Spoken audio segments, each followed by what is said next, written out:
Subaru Natsuki, an average commoner in Japan, faces the most incredible plot twist in his life when he's suddenly transported to another world. It all happened late at night one day as Subaru stepped out to get groceries in the convenience store. After getting all he needs from the store, he walks outside to get back home. Before he gets far, Subaru gets a weird feeling of some supernatural force around him. He ignores the signs and preps himself to cross the street. Just as he steps forward, his eyes begin to itch. He rubs his eyes with his hands only to open them and find himself in another world entirely. The day in that world was bright and filled with people in medieval clothing. Subaru takes a few moments to absorb his new reality as he stands near a fountain staring into the environment in front of him. It was then that it dawned on him that he'd just been summoned into another world. Subaru eventually accepts his fate and keeps walking. Meanwhile, a lady who's somewhere around the city runs frantically on the building rooftops holding a weird heirloom and smiling. Subaru, on the other hand, begins to think about the endless possibilities and upgrades his body may have had during the teleportation.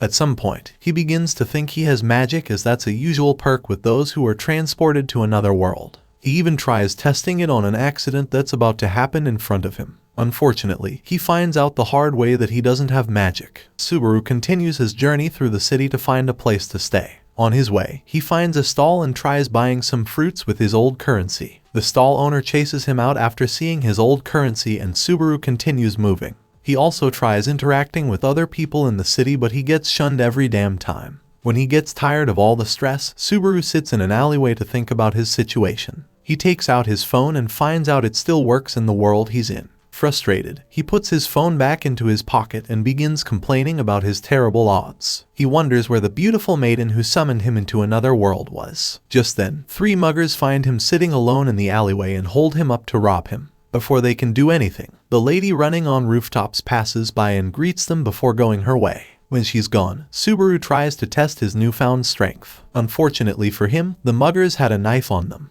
On seeing the knife, Subaru apologizes for punching them and gets beaten up harshly. While receiving his beating, a beautiful lady stops by to ask them about her stolen heirloom. The muggers ask her if she was there to save the kid, but she says she isn't. Then, they tell her about the rooftop lady who passed by earlier and nudge her in the right direction. The lady, after getting the information she needs, the beautiful lady saves Subaru with her spirit magic. When the muggers are gone, the lady asks Subaru about the location of her insignia heirloom. Subaru tells her he knows nothing about such a thing and then faints shortly. The lady and her pet talking cat contemplate leaving Subaru to die there, but they eventually end up helping him. A few moments later, Subaru wakes up on the lap of the pet cat and throws a fuss over it. The lady asks him to pay her back for rescuing him by telling her the location of her insignia. Subaru gives her more information about the rooftop lady and calls it quits. The lady thanks him for the help and considers it repaid. She takes her leave, but Subaru follows her out of the alley. Now on the street, he convinces her to let him accompany her on her quest to find the thief who stole her heirloom. The lady accepts his request and leads the way forward. Over the next few scenes, Subaru and the lady ask every stall owner in town for the whereabouts of the insignia thief. A few hours later, the duo settled down for a break on the balcony of a building. There, they introduce each other formally. The beautiful lady introduces herself as Sadala and Subaru calls himself Subaru. After hearing his name, Sadala gets the feeling that Subaru is from a noble family. She feels his hands and confirms her suspicions. After their break, they continue their search. At one point, they find a little girl with green hair looking lost and confused in the middle of town. Subaru and Sadala argue over whether they're to help the little girl or not. Sadala ends up walking over to the little girl to ask a few questions. However, the girl starts crying loudly. Subaru walks in and pulls a coin magic trick, making the girl smile. Then, they take her around town to find her mother. Thankfully, they didn't have to go far as the little girl was reunited with her mother. Later on, the duo settle down by a bridge to talk about their progress. Subaru argues with Sadala again about good deeds and the like. Sadala concludes that Subaru is someone who likes wasting his life on useless things. She then tells him about her nature as a half-elf, half-human. Still, Subaru compliments her beauty. Sadala gets visibly touched and shies away from the embarrassment. Eventually, Subaru takes them back to their main quest. They get to their next poi, which is a merchant somewhere around town. There, Subaru tries to bribe the merchant to spill some information, but he soon finds out that both of them are broke, so he dismisses them. Before they leave, the little girl they helped earlier arrives with her mother to see their father, the merchant they are asking for information. After hearing about the help they rendered to his family, the merchant apologizes and offers his help to them. Hours later, by evening time, Subaru and his new iSky girlfriend, Sadala, walk the abandoned slums of town, scared of every alleyway and corner they pass by. At one point, Sadala complains to Subaru that she's already out of time and must return the insignia before nightfall. Puck, the pet talking cat, also decides to call it a day as it is dark already. Sadala greets her goodbye and watches her disappear into thin air. Now alone with Subaru, Sadala makes it known that he shouldn't be getting any ideas at all. She tells him about lesser spirits like Puck that take time to fully develop into an original spirit, and proceeds to light herself up to glow like the stars in the sky. Moving on, Subaru and Sadala keep walking towards a particular direction. They find a passerby moments later and ask him about Felt, the lady they were looking for. The person tells them about the notorious Felt and tells them to be prepared to negotiate their stuff back. Subaru and Sadala keep moving forward, arguing like two people in love before considering working together to keep them safe. Subaru takes the first watch and lets Sadala sleep.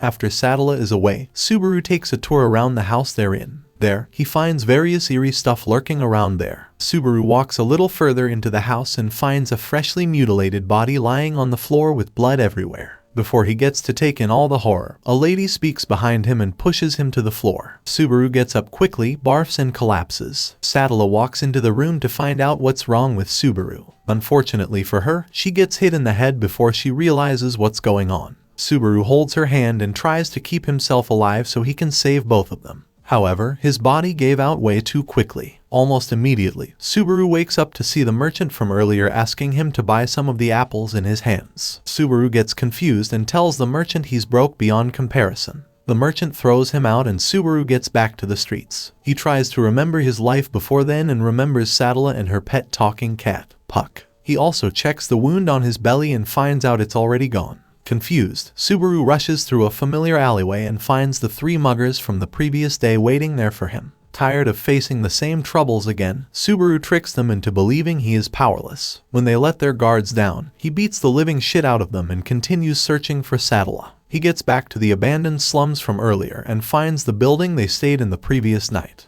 He bangs the door and finds out the inhabitant is none other than the dead body he found the previous night. Subaru gets even more confused and asks the old man if he's ever died before. The old man laughs and tells him he's never closed his eyes to death before. Subaru then asks him about Sadala and the insignia. However, the old man tells him he knows nothing about such. He then tells Subaru about a shipment of loot he's receiving later that day and tells Subaru to stay behind to check whether or not his insignia is there. Subaru asks him about Felt, the weird young lady, and the old man still tells him he knows nothing about her. The old man then asks for some payment and Subaru gives him some potato chips from the previous world he was in. Subaru waits outside the house for Felt to arrive. When she does, he talks to her about the insignia and takes her inside. While inside the house, Felt and the old man argue with each other over spoiled milk and all that. The trio get to tease each other for a few minutes before Felt talks business. She drops a precious heirloom and asks Subaru to pay for the jewel inside it. Subaru tells her he doesn't have any money on him but he could trade his cell phone for the heirloom. Felt and the old man ask him about the phone in his hand and Subaru takes a picture of them.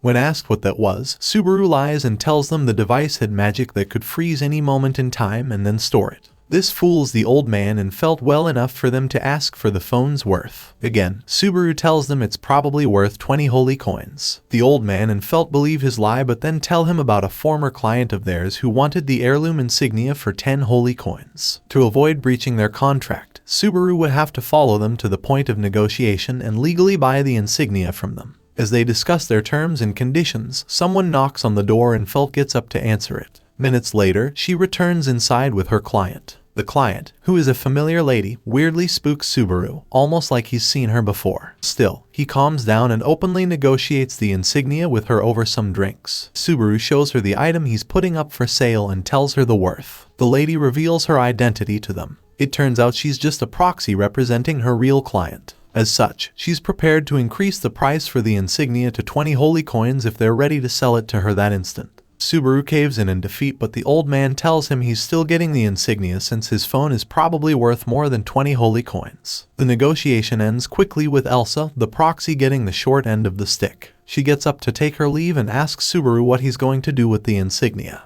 Dummy Subaru blatantly tells her he'll return it to the owner. Elsa realizes Subaru and the other two may be part of her enemy so she attacks the three of them. The old man steps in to protect his people but unfortunately ends up losing his life. When she's done with old man Rom, Elsa prepares to take her leave. Felt, however, accuses her of being a psychopath and launches herself towards her. Sadly, Elsa read her movements perfectly, aiming for the opening, and killed her. Subaru goes out of control and blindly attacks her. Elsa pushes him away and goes in for the attack. Although Subaru dodges the fatal part of the attack, he still gets ghastly injured in the belly. He collapses and closes his eyes to death only to find himself reincarnated to that same day. This time, he faints for a few hours and wakes up near the merchant's stall. The merchant gives him some apples, but as he's about to take it, he spots Sadala walking along the street. He rushes towards her and tries to explain himself to her, but Sadala doesn't know him anymore. Subaru then makes a big mistake by calling her the Witch of Envy, just like Felt had advised him to do. Hearing him call her that, Sadala gets really pissed and warns him never to call her that again. As she prepares to head out, Felt, who's been hiding in a corner all this while, approaches Sadala and steals her insignia. Sadala immediately chases after Felt, despite Subaru's warnings. Subaru follows the two girls and runs into the same alleyway again. Just as he's about to leave, he finds the three muggers from the previous days waiting for him. He gets super pissed at them and just walks right past them. Sadly for him, one of the muggers stabbed his back. Subaru falls to the ground bleeding profusely as the three muggers argue and bicker at one another for making such a mistake. Eventually, the muggers leave poor Subaru lying on the ground and run away to avoid getting caught. Subaru passes on that instant and is reborn right in front of the merchant's store again. The merchant hands him an apple and asks for him to buy it, just like he always does, but Subaru refuses to buy it. Instead, he gets to the back of the store to check for his stuff. He finds his back wound gone already and decides to try a different approach this time. He accepts the fact that he's been in a time leap all this while and hopes minding his business would prevent such bad things from happening to him. So he plans his life perfectly this time. All he has to do is become an inventor using his knowledge from his past world and make enough money to live a luxurious life. He then asks the merchant for his thoughts about his plan, but the merchant chooses to refrain from Subaru's problems. Fair enough. Subaru hits the streets of the town and experiences a very weird deja vu act playing out in front of him.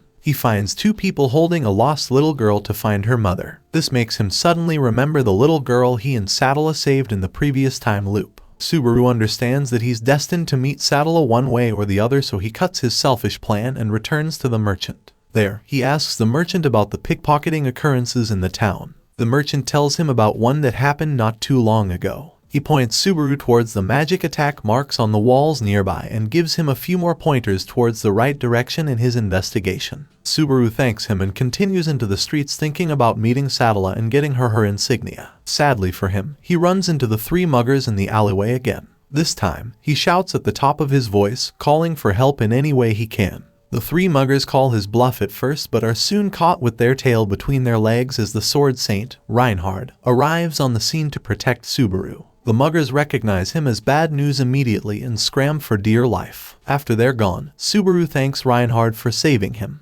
Reinhard tells him it's nothing and just urges him to live life and keep out of trouble. Subaru notices his uniform and asks about his guard uniform. Reinhard tells him he's off duty for that day. The two talk about a few more random things until Subaru makes one final request. He asks Reinhard to tell Sadala, whom he described perfectly, to avoid the looted house in any way she can. Reinhard nods in agreement and lets Subaru go. That evening, Subaru gets himself to the slums and asks around for Felt's den. After getting directed towards the right direction, he heads to the place. On his way there, however, he bumps into the worst person he could ever see, the Bowel Hunter, aka Elsa, the person who's been killing him throughout his time. Elsa shows him her usual psychotic side and teases him a little bit before leaving. Subaru heaves a sigh of relief and keeps walking towards Felt's den. When he gets there, he checks around hoping to see Felt. What he didn't know was that Felt was already behind him. When he did, it was already too late as Felt had already mistaken him for an intruder. She fights him for a little while before stopping to verify his identity. Subaru tells her he's there to trade his Mesha, aka cell phone, for the insignia she's to sell to a particular Elsa. Felt stops fighting him and takes a look at the Mesha Subaru wanted to trade for the insignia. Subaru tries to get her to trade the insignia for the phone at that instant, but Felt would rather have her old man, Rom, check the phone before she makes a deal. Subaru wastes no time as he rushes towards Rom's house so the deal can be done as quickly as possible. On their way there, Subaru gets very sentimental with Felt and gets bitten by the frustrated young girl. After getting there, Rom checks the Mesha and rates the phone higher than most holy items he's seen. Subaru gets very happy and believes the negotiations have ended right there. However, Felt was suspicious about some things as she tells him to stop so she can ask him some questions and all. Subaru stops and begs her to trust him. He fears the assassin, Elsa, will soon arrive to take them all out. Felt, however, refuses to trust his excuses even with all the begging and bowing. Eventually, the dreadful knock on the door is heard and Felt goes to answer it. Subaru begs her not to open it, but she does so eventually and finds Sadala on the other side. Sadala sees herself into Rom's house and threatens Felt to return her insignia so no harm comes to her. Felt takes some steps back and refuses to give her insignia. Instead, she talks a little about Subaru wanting to return her insignia to her, which surprises Sadala herself. She admits to never knowing a thing about Subaru or even meeting him in real life before. She then continues talking to Felt about her insignia, and fails to realize the assassin creeping up close behind her. Thankfully, Subaru notices in time to inform Puck, her pet talking cat, to block Elsa's attack. After her first failed attack, Elsa shows herself and promises to slaughter everybody in the room as opposed to her initial plan, which was to do away with Sadala alone. Subaru steps up and shames her for being such a bad lady. He yaps on and on about some other meaningless things and buys Puck enough time to restore all his mana to attack the assassin. When Puck's ready, he throws a bunch of crystals at Elsa but doesn't even manage to scratch her. Elsa switches to the offensive and begins attacking Sadala. Sadala, on the other hand, accepts the fight. Together, the duo go at it for a while with Rom, Subaru and Felt spectating from the back of the building. At one point in the battle, Sadala manages to trap Elsa. She directs one large attack at Elsa but she still manages to dodge it. Puck becomes very tired as he's run out of mana, so he retreats to the spirit world to rest up, leaving Sadala all alone to fight the dreadful Elsa. While the two fight, Felt finally thanks Subaru for saving her earlier. If only she'd listened to him earlier on, this probably wouldn't have happened. Old Man Rom decides to go help Sadala out. He picks up his blade and fights Elsa with all his strength. Sadly, Elsa was too fast for him. She corners him and slashes his neck before continuing her fight with Sadala. Subaru clenches his fist and considers dying again to restart his day. However, the pain of dying on Elsa's blade was too much to bear. With time running out, Subaru makes a split-second decision to save Felt at all costs. As Elsa's about to slash Felt up, Subaru gets in the way and carries her. Then, he tells Felt to wait for an opening so she can escape. Felt still tries to argue her way through, but Subaru tells her it's for the best. He picks up a large wooden bat and finally distracts Elsa long enough for Felt to escape. After she's gone, Elsa slashes Subaru to the ground and pauses their fight for a while. In the meantime, Sadala thanks Subaru for giving the fight his all, despite being the weaker one amongst them all. Subaru, upon hearing those words, gets invigorated and challenges Elsa to a fight. Elsa takes him up on his challenge and traps his leg. She then raises her knife to deal enough damage to Subaru, but she's stopped halfway by Reinhard, who orders them to stop fighting. Upon seeing a stronger opponent, Elsa takes some steps back and introduces herself to the powerful saint. Reinhard tells her he was summoned over there by Felt when he found her running frantically through the deserted streets. Reinhard asks Elsa to surrender, but Elsa tells him it's not possible. He chuckles a bit and asks Subaru to stay near Sadala, who is busy healing Rom with her magic. Subaru has a little discussion with Sadala as she heals the injured old man. Meanwhile, Reinhard draws a fake sword and uses it to fight Elsa. Reinhard destroys her first weapon and keeps up with the attacks. When Sadala is done healing Old Man Rom, Subaru gives the signal for Reinhard to go all out on Elsa. Reinhard smiles and uses the rusty sword in his hand to unleash a very powerful magic attack that blows the entire place up. After taking care of Elsa, Subaru finally stands tall and thanks Reinhard for saving him this time. At least he won't have to die and be reborn to that day again. Just as he lets his guard down, Elsa shows up from behind and tries to surprise attack Sadala. Thankfully, Subaru manages to pick up a wooden baton and save Sadala just in time. Elsa, seeing as she's failed woefully, retreats and promises to be back. Subaru gets back up and introduces himself. He then asks Sadala, the beautiful lady, to tell him her real name. Sadala looks very sheepishly and names herself Emilia. Then, she thanks Subaru for saving her and extends her hand for a handshake. Subaru sighs and accepts her handshake. Later on, Reinhard picks up the weapon Subaru used to block Elsa's attack from earlier, and realizes it's been cut in half. Just then, it dawned on Subaru that he was injured in the attack. He loses consciousness and collapses. While he's passed out, Reinhard asks Sadala what she plans to do with Subaru. Sadala, aka Emilia, tells him she'll take Subaru to her mansion. As for Felt, she thanks Emilia for her help and returns Emilia's insignia to her. Reinhard, after seeing the insignia on Felt's hands, gets very disturbed and captures her for having such an heirloom in her hands. After rendering her unconscious, Reinhard takes a long hard look at the moon and returns to the palace with Felt. The following day, Subaru wakes up in Amelia's mansion. He checks for his wounds and is surprised to find it's healed up completely. Confused, Subaru gets up from his bed and walks around the corridors searching for a life form. He discovers that the hallway is a looping one, so he opens the first door he sets his eyes on and finds the famous librarian Betty doing her thing. He mistakes her for a little girl and begins saying derogatory things to her. Betty punishes his disrespectful ass by electrifying the life out of him and stealing all his mana before sending him out of her quarters. Subaru wakes up again for the third time that day. This time, he hears two ladies talking silently about him. He focuses his ears to hear what they say and finds out they are criticizing every part of him. He jolts up from his bed and finds the cute ladies shying away from him. Shortly afterwards, Emilia walks into the room to check up on her guest. On seeing Subaru, Emilia discusses a few things with him and the girl. When they're done, Subaru gets out of bed and into the yard for his morning exercise with Emilia. There, he instructs Emilia to follow him for directions. Puck also shows up behind Emilia and resumes work for the day. At that point, Subaru ends their morning exercise session. He holds Puck in his hands and massages its soft fur. Emilia stands and watches Subaru play with her support soldier. She smiles a little and calls him weird for caressing her cat like that. Just then, the two maids from earlier arrive to inform Emilia that their lord, Roswal, is back. Emilia and Subaru return to the mansion to meet the lord of the castle. Initially, they meet Betty, who fondles Puck like her own.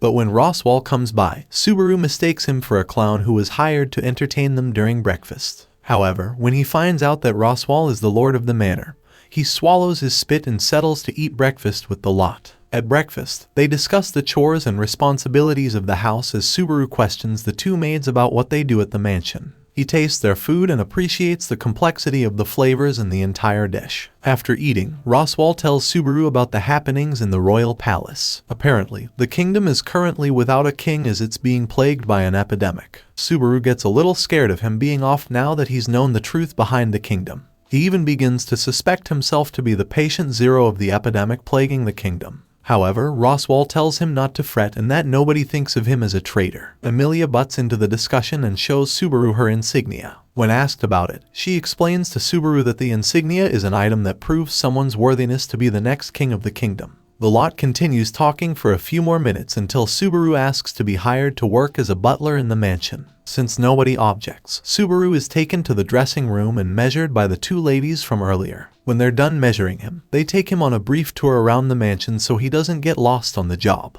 At one point in the tour, Subaru finds Betty petting Puck. She throws him out one time and then changes her room, only for him to figure out the right door and catch her petting Puck again. After the tour around the mansion, he begins work immediately. One of the girls shows him his tasks for the day and Subaru finishes all of them before night. Just as he's about to sleep, one of the girls brings him his clothes. Subaru does a few more minor adjustments before calling it a day. The following day, Subaru tries cutting some potatoes for their breakfast dish. His terrible expertise in the job causes him to cut his finger. Moving on, Subaru continues his chores for the day and finishes them before it gets too dark. Under the cover of the dark, Roswal discusses a few things about Subaru with one of the girl maids. The girl maid tells him about Subaru's conspicuous acts but soon tells Roswal he shouldn't be a problem in the long run. Roswal commends her observation and continues his thing. Meanwhile, Emilia is seen with Subaru enjoying their time on the lawn. Subaru gets emotional at one point and expresses his innermost feelings to Emilia.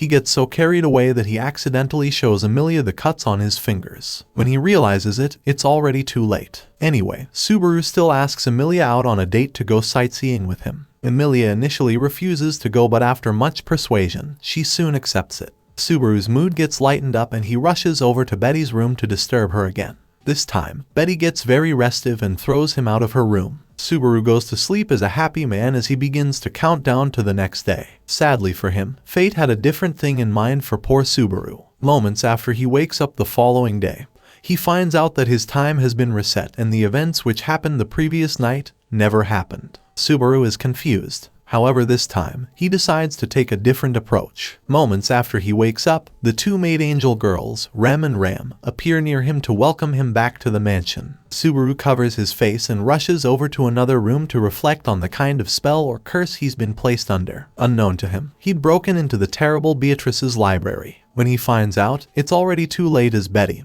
or Beatrice, is already talking to him. From their conversation, it turns out Subaru had previously woken up earlier that day and had come to disturb Betty's peace. Subaru thanks her for her time and heads out to the yard to double-check something. Betty lets him out and Subaru gets to the yard to find Amelia. There, he sees her walking across the lawn and approaches her. Subaru couldn't be any happier to see Amelia and her adorable face. He talks to her a little bit and gets the happiness he needs to not fall into total despair. Even Puck, the fluffy pet talking cat, shows up to join their conversation. When they're done talking, Subaru rushes back inside to have dinner with everyone, including Roswell, the lord of the mansion. Moments into eating breakfast, Subaru asks Roswell to employ him as a butler in the mansion again. Subaru plans to relive the same experience he had the previous so he can break the curse. This plan almost works, but unfortunately for him, he is forced to have a break in the bathhouse in the middle of the day. While at the bathhouse soaking away his sorrows, the impulsive Roswell walks in unclothed and teases Subaru before getting into the bath to chill out.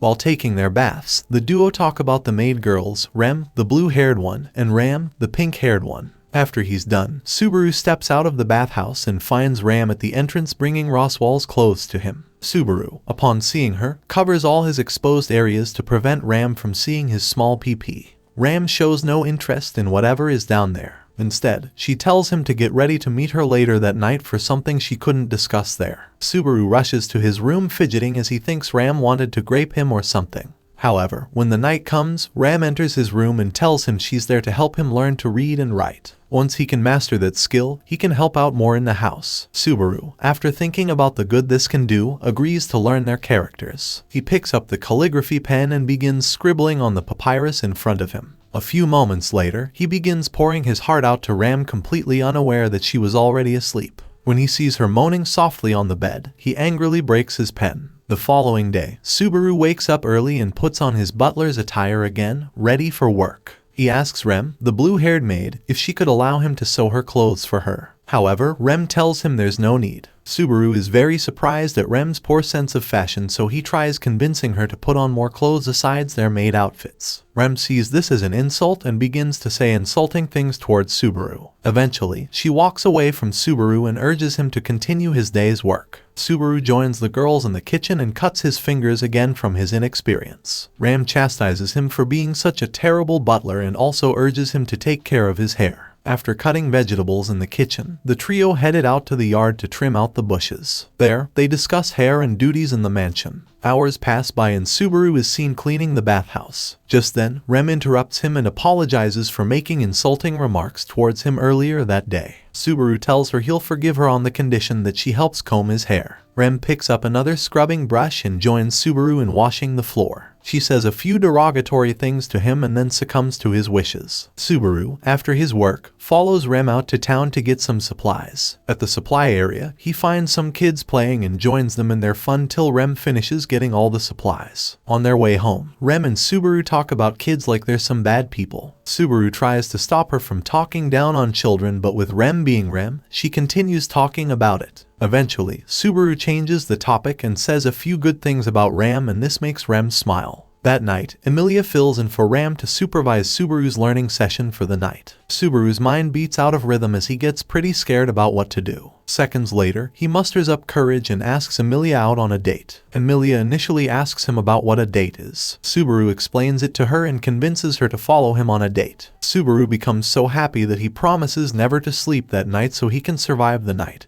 and avoid dying in his sleep. Unfortunately for Subaru, he was about to experience another canon event in his night. As he waits anxiously for morning in his room, he feels a sudden cold and the lights go out. Subaru rushes to the corridor shivering and wondering why his body feels queasy. Sadly, it turns out he'd been poisoned earlier that day and the poison was already taking effect. Subaru collapses in the hallway and is slashed by an assassin sent to kill him. Subaru wakes up in agonizing pain as he returns to the same state he was in his time leap. He unintentionally scares Ram and Rem, who are near him at the time. Subaru realizes they probably hadn't met him before, so he tries to calm them down.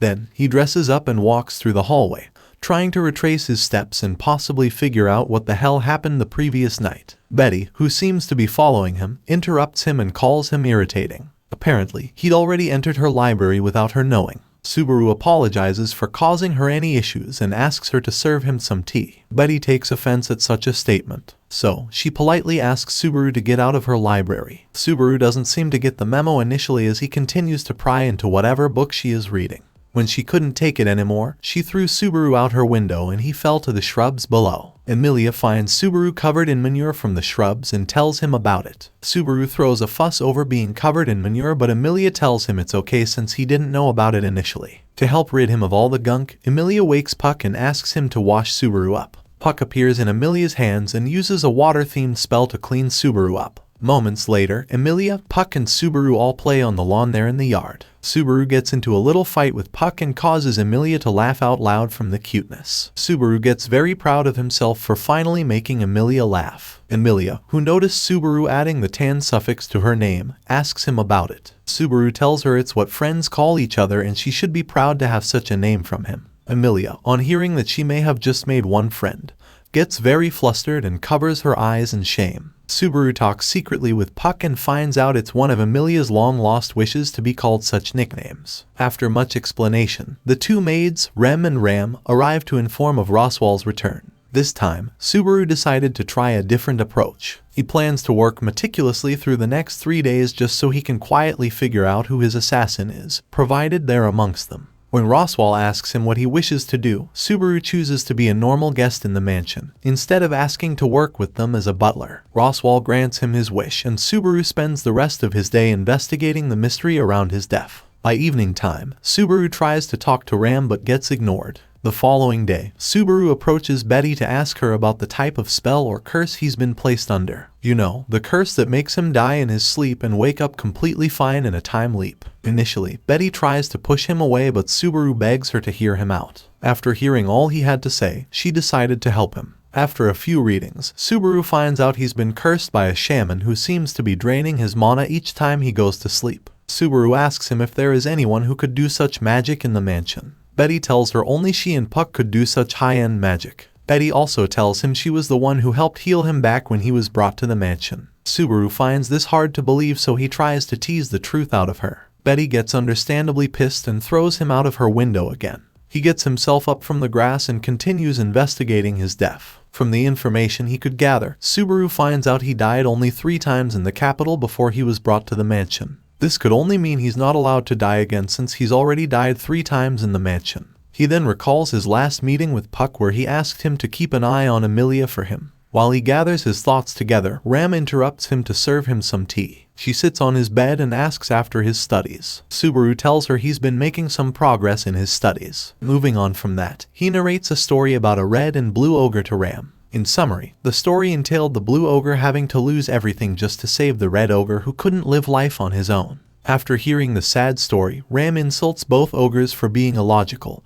and letting their hearts decide for them. The blue ogre would have taught the red ogre how to live on his own, while the red ogre would have avoided being a burden to his friend. Subaru sighs and chooses both ogres as they were only trying to get through life. Ram looks down on his answer and tells him to be wiser next time. Subaru ignores her insult and talks to her about some other random fact about their kingdom and a great waterfall. Later on, she ends her conversation with Subaru and heads back to the kitchen. The following day, Subaru packs up his load to leave the mansion for his next destination. Emilia gets worried about him and asks him to reconsider leaving them. However, Subaru had already made up his mind and assured Emilia that he'd be found nonetheless. Subaru tries complimenting the angel maids once more before leaving the mansion. Emilia rushes after him to say her final goodbyes before leaving him in the hands of fate. Subaru travels through the forest and turns around just to stake out and investigate Emilia's room from there. He takes out a fancy kitchen knife and stares at it as if waiting for something to happen. By evening time, the assassin strikes again. Subaru runs for dear life and gets trapped on a cliff. He takes off his shirt and prepares himself to fight the assailant. When the assassin shows face, he's disappointed to find out his attacker is none other than Rem.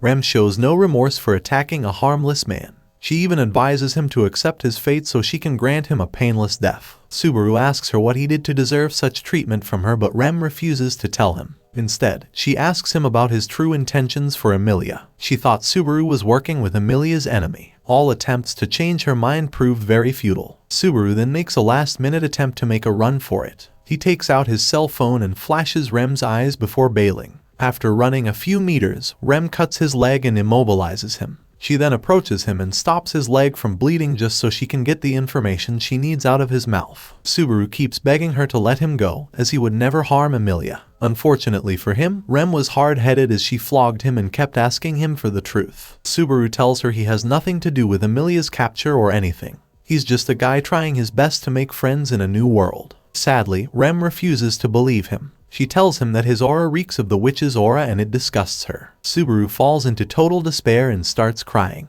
He screams his lungs out, asking Rem why she hates him so much. Rem refuses to let him finish talking as she slits his throat and leaves him to die. The following day, Subaru wakes up on the same bed with both maid sisters there with him. He freaks out a little and refuses to talk to anyone until Emilia arrives to see him. When she gets there, Subaru warns her never to have anything to do with him as he fears the curse may affect her too. He then gets the idea to tell her everything, but as he's about to do so, a dark cloud surrounds them and freezes time for a little moment. When this happens, a dark humanoid hand strolls through Subaru's body until it gets to his heart. The hand grips Subaru's heart and makes him more afraid than ever to speak out. Subaru gets out of the trance in one piece and decides to lock up and chase Emilia away. Over the next few scenes, Subaru remains on the bed thinking of his next move. Roswell comes over to see him, but Subaru refuses to give him any audience. Later on, Betty arrives to check on Subaru. When asked why she would even care, Betty tells him Puck and Emilia made her do it. Betty then moves closer to him and discovers the stench of the Witch of Envy on Subaru. Subaru gets very surprised and asks Betty why he would even be affiliated with the witch. Betty tells him he may be getting favored by the witch for having so much of her aura. Subaru just sits there and wonders what he could do to avoid dying the 5th time in a row.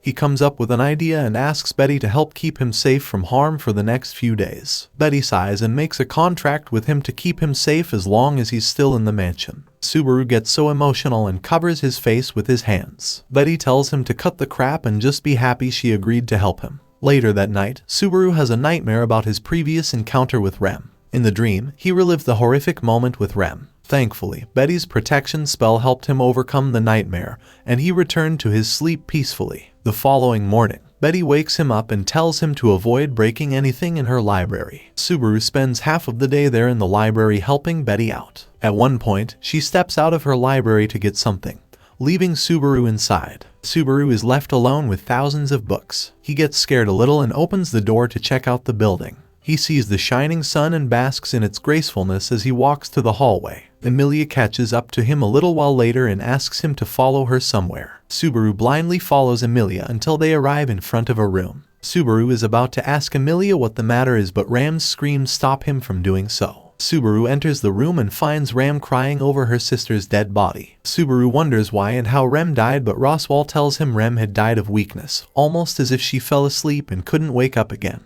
Subaru realizes that Rem wasn't the shaman he was after. Emilia asks Subaru to tell them anything that could help them understand what was going on. Subaru tries to tell them, but he remembers the incident with the humanoid hand and stops himself from talking. Just then, Ram loses her shit and attacks Subaru, as if he was the one who killed Rem. Thankfully, Betty arrived just in time to save Subaru. Roswell gets suspicious and challenges Betty to help Subaru out. Betty stands her ground and refuses to be intimidated by him. Eventually, everyone picks sides. Subaru makes a last-minute decision and runs away from the mansion. He races to the spot where he died and thinks about dying again so Ram can be revived in his time leap. While peering around, he finds a cliff and walks towards it. However, he gets very scared to kill himself, so he falls asleep at the cliff's edge. Hours later, Betty finds him there and wakes him up. She tells him she plans on keeping him safe from himself no matter what happens. Subaru realizes he's been selfish all this while, so he decides to make the hardest decision. Initially, Betty promises to help him escape the domain so he can be free of the curse. However, Subaru realizes some other things that solidify his resolve to kill himself. He remembers Rem's words screaming at him to leave her alone.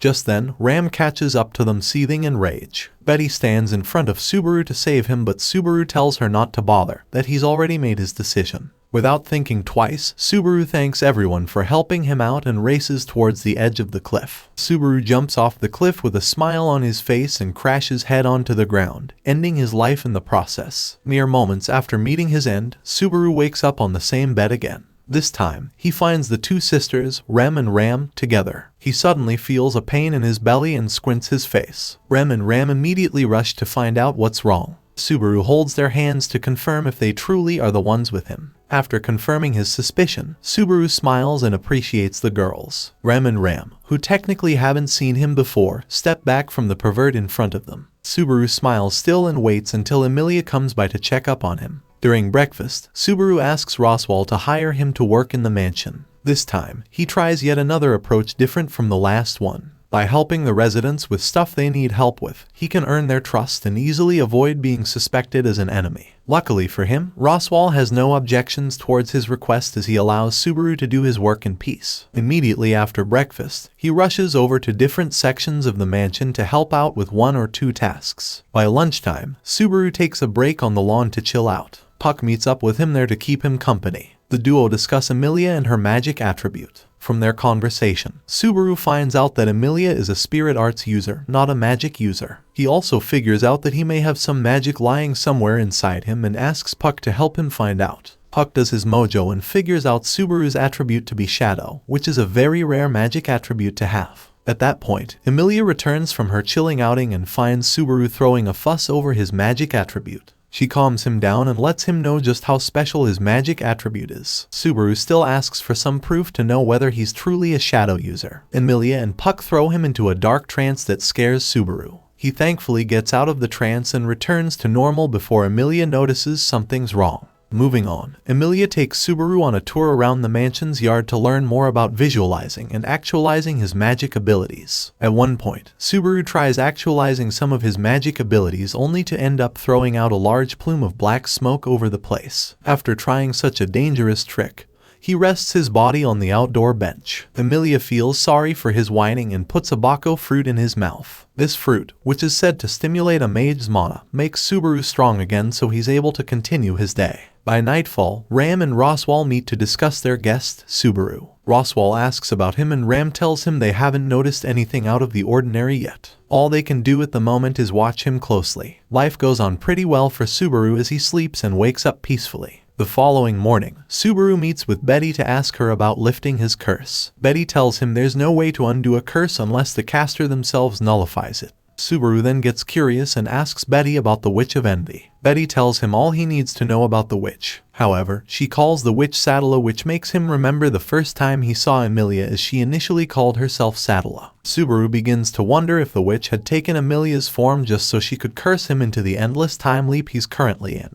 Anyways, with no major conclusion, Subaru smiles and makes his resolve on the matter. When it's time to begin work for the day, Subaru plays a little with Emilia and Puck and manages to annoy them. When he leaves, Emilia becomes very uneasy because she suspects something is wrong with Subaru. Up next, Subaru drops a nice vase and quickly rushes to clean it up. Meanwhile, Emilia and Puck keep wondering what Subaru could be going through for him to be so hyperactive. Subaru keeps doing what he does best. He quickly replaced the vase he broke before Rem could notice for too long. Rem gets very suspicious about things and asks him how he knows about the vases. Subaru gives her a half-assed answer and continues doing his work hyperactively. By the end of the day, he washes his face and relaxes for once. Emilia catches up to him and tries to calm him down. Subaru still tries to keep up the act, but Emilia sees through his tricks. She takes him to her room, sits him down, sits next to him and puts his head on her lap. Subaru asks the necessary questions and gets the answers he's looking for. Emilia tells him to get all the rest he can get before the sun rises. Subaru keeps on yapping about a few more things to avoid raising Emilia's suspicions. Emilia shuts him up by kissing his forehead. This makes Subaru sob quietly and he begins to open up. Emilia keeps quiet and lets him sleep off on her lap. Very early the next morning, Rem stops by to call Subaru to work.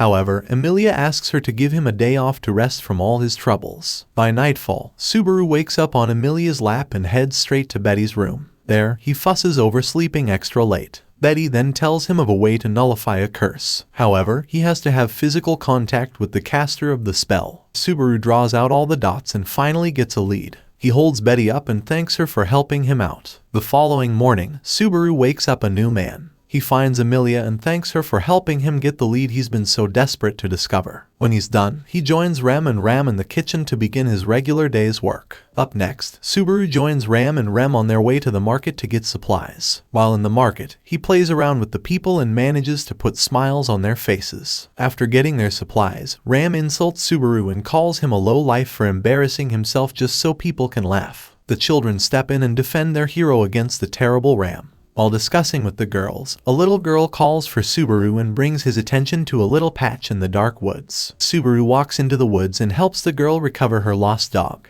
When she gets her dog, he tries touching it, but the dog gets very annoyed at Subaru. Subaru approaches it gently and touches the head, which makes the dog smile. Life goes on normally for the trio until it gets almost dark and they return to the mansion. There, they meet Roswell, who was just stepping out to attend to some troublesome thing. Subaru is very surprised to see this happening, as this doesn't happen normally in his time leap. Subaru knows his plan is working, so he's encouraged to do more. By nightfall, he visits Betty to tell her about his findings. He concludes that he's been cursed. Now Betty has to find a way to lift the curse of him. Betty, however, tells him that there's nothing they can do at this point. Subaru, however, isn't ready to take no for an answer. He convinces or threatens Betty to save him, or else he'll let Puck know she's a wicked person. Betty sighs and places her hand on his forehead to see what will happen. Moments later, some black mist escapes from Subaru's right hand. Betty sees this and dispels the curse. Subaru gets very suspicious and recalls the little dog from earlier touching his right hand back then. He thanks Betty and rushes out of her room to meet Ram and Rem in the hallway. There, he tells them the truth and chooses one of them, Rem, to follow him to the village so he can challenge the folks there. Before they go, Amelia stops by to say hi. She notices the tension in the air and asks him about it. Subaru tells her he's just going out to settle something, and Amelia lets him go after giving him her blessing. Subaru and Rem race to the village only to find out that many of the village's children have gone missing. He quickly races to that dark part of the woods and finds several green lamp barriers placed there. Rem notices a lamp that's been broken and immediately recognizes it as a witch fiend attack. He sends their entourage back to the village to seek help while he goes in to find the children. Rem tries to understand why Subaru would go so far for some children in just a random village. She asks him for the reason he's risking his life to save some kids, and Subaru gives her the anime talk of morals and not giving up. When they're done, Rem decides to follow him to the woods. Herself and Subaru track the scent of the kids deep into the forest. At one point, they smell something inhuman and follow the scent to a plain field. There, they find the children all lying there and weak to their bones. Subaru finds curse marks on some of their body parts and asks Rem to heal them with her magic. When she starts healing them, Petra, one of the children, wakes up from her slumber and tries to tell Subaru something. Unfortunately, she didn't last long enough to speak anything of importance. Subaru hushes her back to sleep and prepares himself to find the culprit by all means. He gets up, leaves Rem with the kids, and leaves after assuring Rem that he'll be fine. Subaru treads deep into the forest and finds one of the kids, the owner of the dog, lying there on the ground. Moments later, a cursed dog resembling the little puppy from earlier shows up for a little while and returns to the bushes before attacking Subaru. Subaru takes a bite from the dog and then hauls it up in the air before smashing it on the ground. A few seconds later, several other cursed dogs show up and rush towards Subaru for an attack. Thankfully, Rem arrives just in time to stop a few of them from killing Subaru. Subaru picks up the kid and takes her back to the village while Rem keeps the dogs at bay. When they become way too much for her to handle, she joins Subaru. Soon enough, the leader of the Cursed Dogs Association, the little puppy from earlier, shows up and controls his dogs to knock Rem out. After being knocked out, Rem's body awakens and transforms her into a madwoman. She laughs maniacally and takes out all the dogs she could find. Subaru sees the horrible state she's in and refuses to let Rem lose her mind. So, he pushes her out of the way and lets the dogs bite them. Rem gets back to her normal self and races towards Subaru to keep him alive. The following day, Subaru wakes up to find Ram and Rem fidgeting over his body. He's been injured but not killed in the wild dog attack. When they're gone, he finds Amelia and her pet, Puck, sitting on a chair not too far away as they wait for him to wake up to them. While Amelia sleeps, Puck shows his face and welcomes Subaru back to life. Subaru, after enduring various verbal abuses from the talking cat, asks after the sisters and where they went. Puck tells him Rem is back in the village to watch over the injured children. As for Amelia, she passed out while healing Subaru, so they should leave her to recover her strength before it's too late. A while later, Subaru gets off his bed and heads outside for a walk. He finds Ram there waiting for him, collects a freshly steamed potato from her stash, and throws it in his mouth. Shortly after eating, they discuss the state of the village after the attack. Ram thanks Subaru for helping the village take care of their Ulgarm problem. That's what the wild dogs were called, Ulgarms. Over the next few scenes, Subaru walks around the village to watch over the kids and ensure they're okay. After his little visit, he finds Betty, who asks for a word with him on the curse. When they get their time alone, Betty tells him it's virtually impossible to get rid of the curse he's under. Subaru asks for a reasonable explanation and Betty tells him he's been turned into witch fiend food. Instead of going into despair, Subaru remains calm and talks normally. Betty is surprised to find Subaru calm and collected, despite how fucked up his life is about to be. Subaru chills down and shows her his battle scars. The duo keep talking and talking until something very weird happens. Suddenly, Subaru gets a clairvoyant feeling of Rem being in danger. He snaps out of it and asks Betty for Rem's location. Just then, Ram arrives and tells him Rem had already left the village for the forest to take down the forest dogs' Ulgarms all on her own.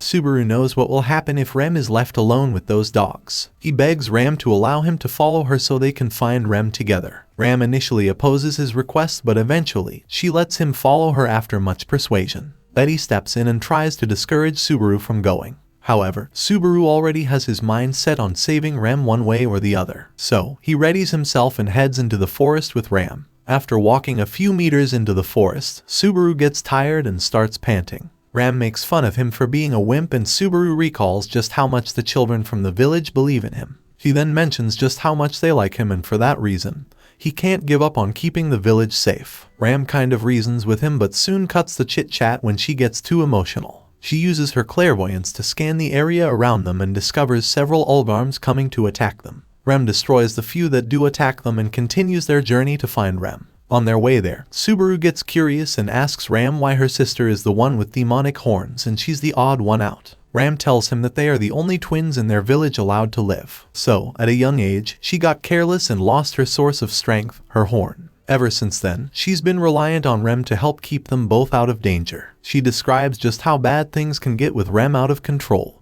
and wishes she never saw Rem in such a situation again. Subaru heaves a heavy sigh and tries to tell Ram about his return of death curse. However, before he speaks it out, the hand from earlier holds his throat. Mission success, as this means the witch fiends would be drawn to them and they can take them all out. Mere seconds later, the Ulgarms surround and attack them. Ram uses her powers and destroys the ones she could destroy before passing out from exhaustion. Subaru sees trouble coming, so he picks her up and runs for dear life as the dogs pursue them. He falls off a cliff at one point and is saved by Ram's wind magic. After getting to the foot of the hill, Subaru finds more dogs surrounding them. Luckily for him, Rem arrives in the nick of time to attack anything that breathes. Thinking she was still on their side, Subaru tried to speak some sense into her head. However, Rem couldn't recognize him in her demon state. She attacks Subaru together with the dogs present there. The dogs also fight back and knock her down at a point, but she gets back up and keeps taking every one of them down. Subaru takes advantage of the distraction and runs to a safe place. Ram wakes up for a while and tells Subaru of a way to stop her sister. All he has to do is cut her horn so she can get back to normal. Subaru looks at the menacing Ram and wonders how the hell he can do something like that. Well, he gets an idea and executes it only to freeze at the last second and mess it all up. Thankfully, Subaru gets a second chance as he's hauled several feet into the air. This time, he makes sure he hits the target. After taking down her horn, Subaru carries Rem and returns to the village with Ram. On their way there, Rem recalls her life as a baby and toddler. Moments after she was born with her twin, Ram, the elder of the demon clan, proposed that they kill the twins since twins are a taboo in their land. However, as they're about to end the lives of two young girls, Ram, the stronger one, stops them from doing so with her immense powers. The elders immediately let the twins live. A few years later, the duo grew into beautiful young girls. While Ram was the prodigy helping out everyone in the village, Rem was the useless one. As such, she would always try to catch up to her sister by pushing herself past her limits. Even their mother would sometimes favor Ram over her sister, Rem, as she was the one everybody liked. Ram, on the other hand, understood her sister's feelings, so oftentimes she would help her out with some stuff and keep her spirits up. One day, Rem decided to cook a special dish for the family. The following day, she heads into the forest to get some of the ingredients she'd need to make it work. Unfortunately for her, there was a heavy downpour that fell a tree which almost crushed her. Thankfully, her big sister, Ram, was there to save her. After cooking dinner, her mother mildly scolds Rem for troubling her sister once again. Their father, however, who's the more understanding one, stops her from doing so and compliments her daughter's cooking. A few hours after dinner, everyone goes to sleep. Rem suddenly has a nightmare about the villagers gathering around her and calling her a failure. Scared, she runs to a nearby shed and hides there. Just then, her sister, Ram, holds her hand in real life and she wakes up. Rem finds comfort in her sister's embrace and appreciates her for all she does for her. A few days pass with life being life for Rem and Ram. However, things take a turn for the worse when Rem wakes up one night to find her sister fighting and burning down their entire village, including their parents. When she's done taking down most of them, she inches closer to her sister to protect her. When she lets her guard down, one of the villagers appears from behind and cuts down her horns. Now that Ram's horn is gone, she's utterly powerless. Ever since then, Rem has taken it upon herself to make up for causing her sister's horn loss. From cleaning to fighting to making sure Ram is okay, Rem makes sure to be all over the place just so that she can atone for her sin. After reflecting on her past, Rem snaps back to reality only to find Subaru and Ram running away from the forest Olgarms. They manage to find a bush to hide inside so they don't get eaten. There, Rem asks Subaru why he would risk his life to save someone like her. She then says a few more derogatory things about herself and forces Subaru to headbutt her for thinking lowly of herself. Subaru makes her know she's more than Ram's replacement and is worthy of being saved. After bringing her head to the right place, Subaru and the others find the Olgarms waiting for them to show up. Subaru thinks of something and decides to risk his life to buy the girls some time. After relaying his plan to the girls, he rushes out of the bush and faces the dog boss of the Olgarm while Ram carries Rem to safety. When the dog comes in for an attack, Subaru uses his Shamak shadow powers to blind the dog and injure its tongue. The dog gets back up and prepares for one final attack. Subaru closes his eyes to death yet again, but this time, he's saved Roswal, who arrived in the nick of time. After seeing their master, Rem and Ram rush back to the fight scene to say hi and thank Roswal for saving them. Roswal thanks Subaru personally for helping his girls out and promises to pay him back one day for it. The following day, Subaru wakes up to see Rem sitting beside his bed. He sees the sullen face on her and asks her if his curse will activate or not. Rem tells him since Roswal took care of the witch fiends, then there's no way the curse will activate. Subaru thanks her for the help and gets to listen to her talk about herself and Ram. He sees that she still thinks very lowly of herself, so this time, he gives a long talk about self-esteem, all while giving her several reasons why she's special. After hearing all he had to say, Rem cries out loud for the first time and hugs Subaru. Subaru also tells her to smile and laugh as she's now better than whoever she was back then. Rem takes his words and lets out a beautiful smile on her face. By nightfall, Ram meets with Roswal in his room to talk about Subaru. After saying one or two things about Subaru, Ram gets to sit on Roswal's lap to get some mana from him. While feeding her some mana, Roswal remains strong in his conviction to kill a certain dragon. Meanwhile, Emilia and Subaru see for the first time that day in the yard. Emilia thanks Subaru for helping her save Ram and Rem. Subaru, however, asks her to pay him back by going on a date with him. To his surprise, Emilia agrees to do so. The following day, Subaru and Emilia visit the village for their date. There, they get to play with the children and sign their autographs. Once they're done, they walk back to the mansion. On their way there, they discuss the Olgar mark and the save Subaru made there. As they approach their mansion, they find a dragon carriage from the royal palace there waiting for them. The butler, Wilhelm, urges Emilia to go inside and listen to what the emissary has to say about her. Subaru follows her inside the mansion and tries to eavesdrop from what they are seeing, but Emilia tells him to stay back so he doesn't try anything stupid this time. Subaru gets very curious about what the emissary has to say. So, he picks up some expensive tea from Ram's kitchen and takes it to Wilhelm, the butler. Wilhelm tastes the good tea and gets so impressed that he decides to tell Subaru all he knows about the meeting with the emissary. So it turns out Emilia may be the next queen of the kingdom, as the emissary was there to summon her to the palace. Before Wilhelm can go into details on the entire subject, Ferris, a demi-human, shows up and teases Subaru about being the errand boy for Emilia. After he meets with the lot, Subaru rushes to the mansion and tries to talk Emilia into letting him come along for the royal selection. Emilia initially refuses to let him come, but after much persuasion from Subaru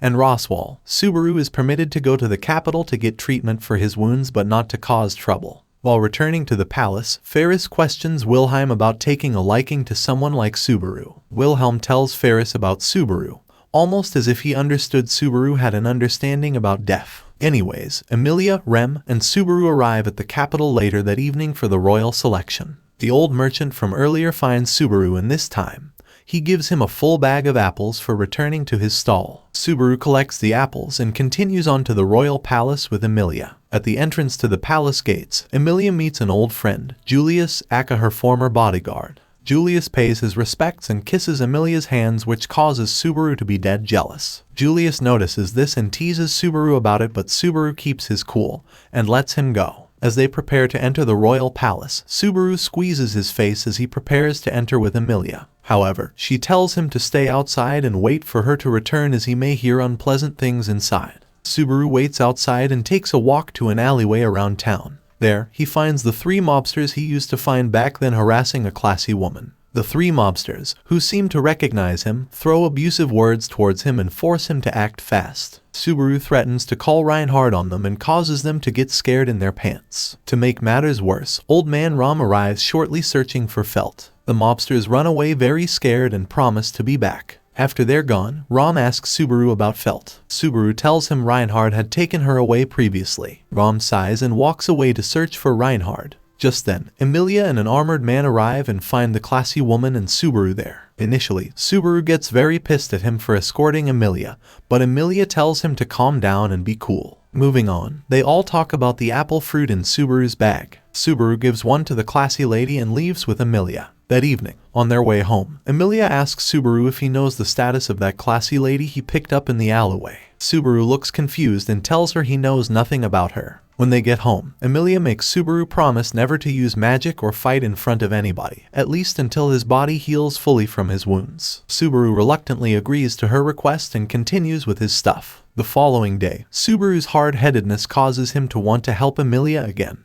He asks Rem where the royal selection is being held and she tells him it's at the royal capital. Subaru tells Rem he can't stand not being involved in Emilia's affairs, so he has to do something to help her out. He heads out to find a way into the castle, but lucky for him, a dragon carriage belonging to the classy lady, Priscilla, stops by and takes him there. In the carriage, Subaru learns that Priscilla is amongst one of the ladies to be selected for the throne. Priscilla lets Subaru know that she's never been unlucky all her life. Moments later, they all arrive at the royal capital and see themselves in the hall for the selection. Emilia is shocked to see Subaru despite telling him not to do so. She asks Subaru why he came there even after telling him not to, but before he can say anything, the royal selection begins and Emilia is called to stand somewhere else. After calling in the Council of Wise Elders, Subaru goes to meet Reinhard and the emissary from earlier, Ferris, or Felix. Subaru is very surprised to see how feminine Felix is, but he keeps his cool and stays silent to witness the event. The announcer says a few things about the throne but is then cut short by some of the rude girls who tell him to make it snappy as they've got other things to do. The other candidates butt into the discussion and keep on talking and talking until they're tired.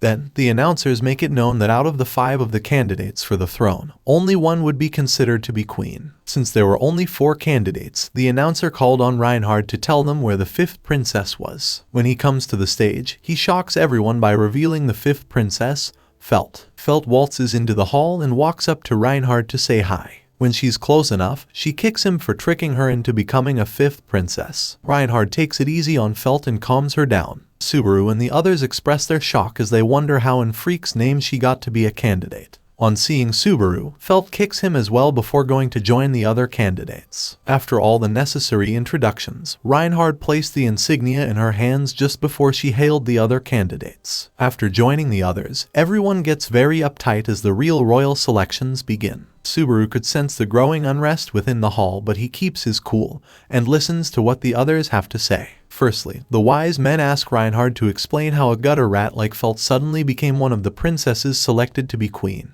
Before he gets to speak, Priscilla speaks up and insults Felt. Felt reacted violently to her insults and caused a ruckus in the hall. Emilia also steps in to defend Felt, but Priscilla disrespects her and calls her a witch's incarnate. This makes Emilia very distraught as she tries to prove she has no ties to the witch whatsoever. The event continues as the announcer calls out the names of all the contestants to ensure they're all present for the event. After introducing all of them, Felt makes it known she has no wish to become queen of any kingdom. Some of the wise men then begin to say hurtful things about Emilia and Felt. All efforts to stop their running mouth proves futile. They speak so loudly and stupidly that Subaru is forced to speak out. Emilia tries to calm him down, but Subaru still insults the elders. Emilia finally silences him and reintroduces herself to be a half-elf who's proud of her origins. When she's done talking, the elders ask for Subaru's identity. Subaru walks forward and introduces himself as Emilia's knight and manservant. Julius takes offense at Subaru calling himself a knight amongst all things. To correct him, he calls up the real knights of the kingdom and publicly disgraces Subaru by calling him a weakling who's all talk and can't do anything.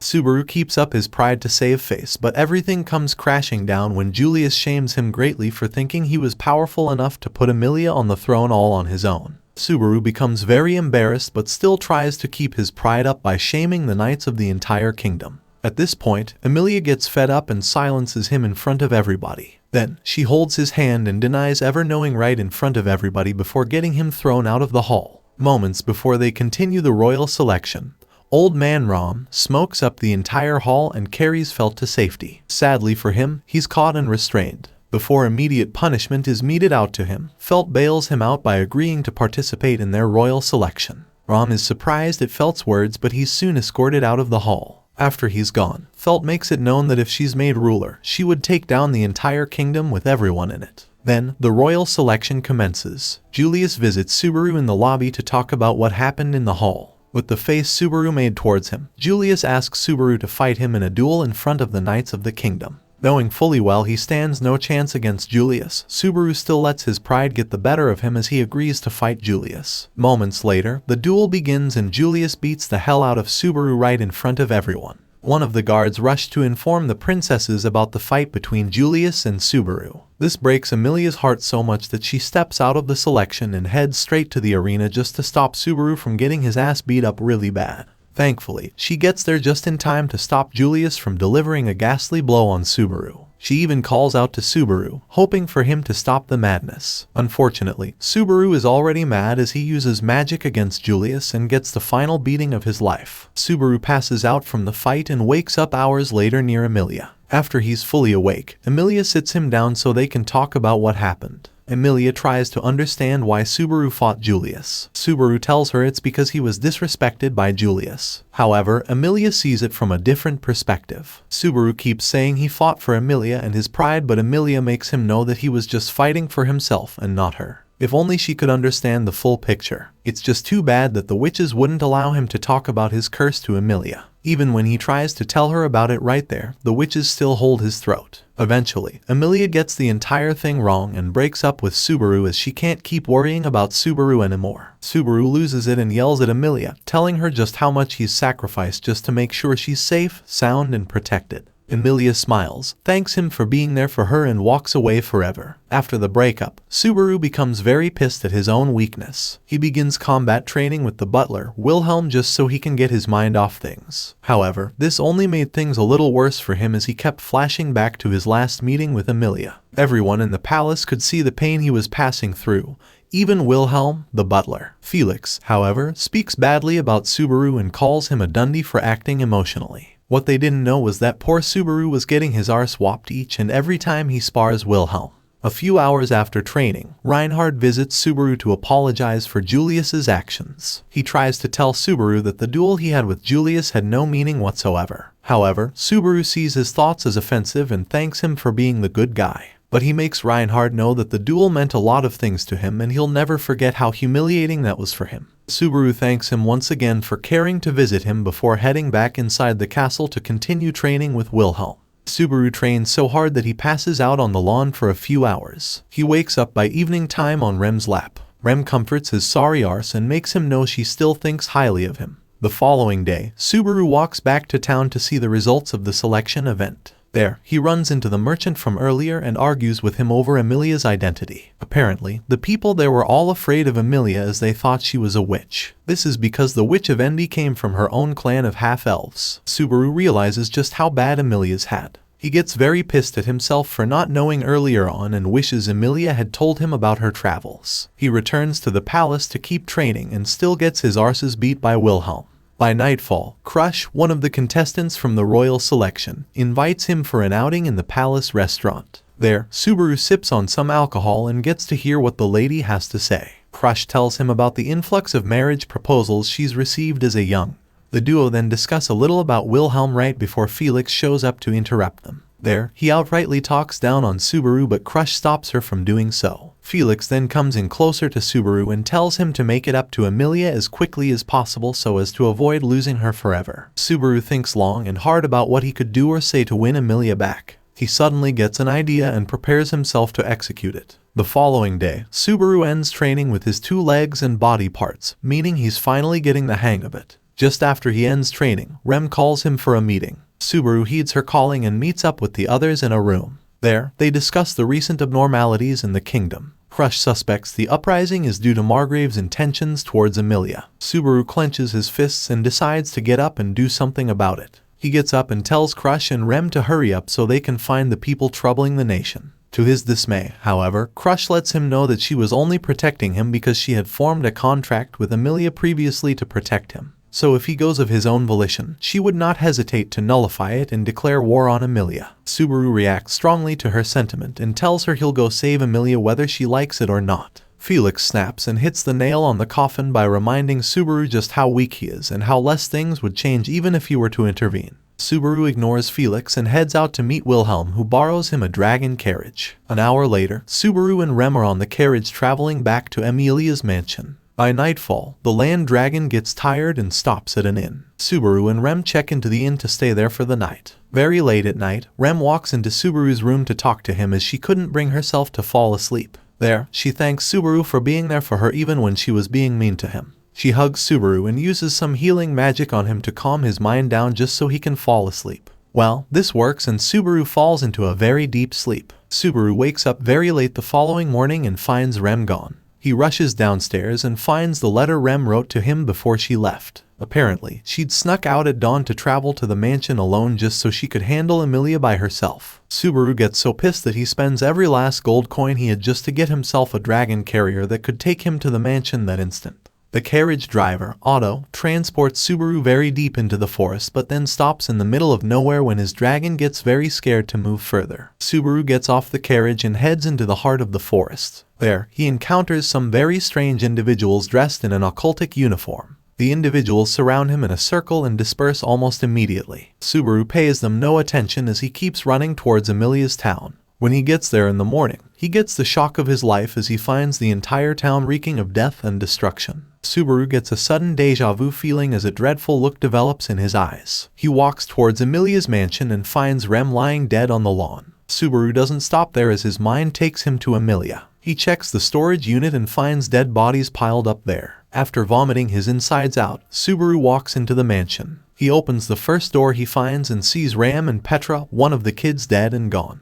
Subaru screams his heart and keeps walking towards Emilia's room. When he doesn't find her there, he keeps on checking the mansion until he finds a secret door. He opens the door and walks into it only to find the place decorated with very weird icy things. Despite the room being cold as anything, Subaru still walks towards the door in front of him to open it. Just then, his hands freeze to absolute zero and he falls on his butt. Subaru looks up and sees the occultic people around him. It was then that the curse of the room took effect as Subaru suddenly froze to death. In an instant, Subaru is revived at the merchant's shop again. This time, he finds Rem getting some supplies and hugs her tightly. Subaru becomes so shocked that he turns into an imbecile. Rem and the others take him to Crush's home for treatment. After several hours of treatment, Subaru's body refuses to respond. He just stands there like a vegetable and keeps staring at everybody. Crush and the others see no abnormal flow of mana in Subaru's body, so they release him. Rem takes Subaru, thanks Crush and her team for their help, and heads out with Subaru in his vegetative state. Rem rents a carriage and takes Subaru on a trip back to the mansion. By nightfall, she sets up camp in the mountains and lays Subaru to rest while she reflects on some things. She gets really happy to finally have Subaru to herself after all this while. The following day, she continues her journey with Subaru all the way to the mansion. However, on her way there, their carriages get attacked by the same occultic people from earlier. Rem unleashes her demonic powers to protect Subaru with her life, blocking and defending each and every attack the witch fiends throw towards her. Sadly for her, even she fails to keep them all at bay as she gets knocked out in an explosion. Subaru also passes out and wakes up a few hours later in a cave. There, he discovers the leader of the occultic group, Conti, who's also a world-class madman. He summons his people to the room and begins to rant about Subaru's actions and words. He blames him for all that's happened, including the massacre of his friends. After that, he begins to rant about a few more nonsensical words before sending his men to find the girl that came with Subaru, Anicap. After they're gone, he turns back to Subaru and continues asking him useless questions. Subaru keeps mute and stares into space. Still, Conti keeps displaying his madness. At one point, Subaru tries to mutter some words to Conti, but Conti talks down on his insanity, calling him a fake madman. Subaru's body gets more restive and he begins to cry and foam at the mouth. Conti picks him up and smashes his head against the wall. Seconds later, Rem arrives with her demon powers already activated. She takes down a few of the guards there and faces Conti. Conti makes fun of her and messes with Subaru's vegetative body. When he gets really pissed, he takes his fight with Rem for real and captures her. Before meting out his final judgment, he displays his madness for a few more minutes. Then, he uses his dark magic to twist Rem's limbs, angering Subaru in the process. All of a sudden, Subaru regains part of his strength as he begins acting rabid. Subaru's last screw loosens when Rem's half-alive body crawls gently towards him. Subaru regains his ability to speak and releases himself from the chains before holding Rem in his hands. In her final moments in life, Rem tells Subaru to make sure he survives. Subaru carries her lifeless body and leaves the cave for Emilia's town. On his way there, he keeps on saying the name of the evil witch who took his life away from him. When he's finally at the mansion, he kneels down in the snow and shouts his name one more time. Just then, a giant wildcat silhouette erupts from the mansion and orders Subaru to sleep alongside her daughter. Almost immediately, Subaru's head rolls off his body and he loses his life on his knees. In an instant, Subaru is revived again to see himself at the merchant's store. Rem arrives shortly to check up on him, and this time, Subaru holds her hand and walks with her, acting completely normal. Rem seems not to understand what is wrong with him, but she refuses to ask too many questions. Subaru, on the other hand, keeps the look of anger and vengeance on his face as he begins planning on how to take down the terrible Conti. Subaru takes Rem to Crush's mansion to ask for help in defeating the witch occultic group. At the entrance to the mansion, he finds Wilhelm, Crush's butler, talking with a renowned merchant named Russell Fellow. Subaru asks Wilhelm for a little information about him and Wilhelm explains all there is to know. After that, he arranges for Rem to meet Crush. After the meeting is set up, Subaru asks for Crush's help to take down the enemy cult before they massacre in a few days' time. Crush makes Subaru understand that if she helps Emilia's domain, then it would automatically disqualify Emilia from the royal selection candidacy. Subaru thinks long and hard about the consequences of his actions and still chooses to save Emilia and her people. Hoping Crush would grow a pair and help him out, Subaru actually gets very disappointed when Crush starts talking about unimportant things and completely ignoring how many lives are at stake should Subaru be right. Subaru still tries to make her see the light, but Crush stays in the dark hole she's kept herself in and refuses to help Subaru with his problem. Subaru bends down on his knees and begs Crush to help him with her military force. Still, Crush remains aloof and even throws him out after a little while. Before he leaves, Crush tells him that although she believes he's telling the truth, she still cannot help him as it won't benefit her in any way. Subaru takes his leave and heads over to the inn nearby to camp for the night. There, he discusses his strategy with Rem and thinks about Reinhard and the other noble humans who would help them out. Unfortunately for them, all the sensible knights were already off on one duty or the other, so Subaru decides to beg the other royals for help. The following day, he arrives at Priscilla's residence to ask her for help. Priscilla, the proud dummy, gets so full of herself that she agrees to help Subaru on the condition that he bows, grovels on the ground, and licks her feet. Subaru thinks about this for a little while and finally decides to do the impossible. Just as he's about to lick her feet, Priscilla stops him from doing so and kicks him off her house after calling him a lowlife and sorry excuse for a human. Al, her butler, takes Subaru out of Priscilla's mansion and drops him at the entrance. There, he apologizes for his master's terrible actions and wishes him a good day. Subaru heads into the town thinking of the best way to get an army to protect Emilia. Along the way, he's approached by someone else. This time, Hashin, one of the royal selection candidate's butlers. Mimi shows up and talks to him. Subaru smiles and follows Hashin to a restaurant to discuss. Thinking he could turn her on his side, Subaru actually gets the shock of his life as he finds out that Hashin actually set him up and left him for dead. Reality dawns on Subaru way too fast that he's not getting Hashin on his side anytime soon at all. Subaru gets really disappointed and shouts at Hashin for playing smart when there are actual people whose lives are at risk. Caution ignores Subaru and leaves the restaurant with her guards. Before leaving, however, she says a few things about negotiations to Subaru and tells him to get better next time. At this point, Subaru is way too disgusted at the people calling themselves acting rulers of the nation. He slams his hand on the table and waits for Rem to show up. When she does, she breaks the bad news to him, telling him just how adamant the knights were about her pleas. Subaru then concludes that no help is going to come from the capital, so he decides to take matters into his own hands. He rents a carriage and starts traveling all the way to Amelia's domain so they can evacuate them before the witch dudes attack. On their way there, they find Otto and his buddies and camp for the night with them. While at the camp, Otto complains to Subaru about how bad things were for him. He has loads of oil to sell in town and is scared that he may never sell them all before they spoil. Subaru offers to buy all the oil right there on the condition that Otto and his people ride with him to Amelia's domain that night so they can complete the evacuation before it's too late. Naturally, Otto and his men begin the trip immediately. However, they run into something weird on the way as they approach the tallest tree in the entire kingdom. Subaru takes out his cell phone to check the map of their domain so they can get a shortcut.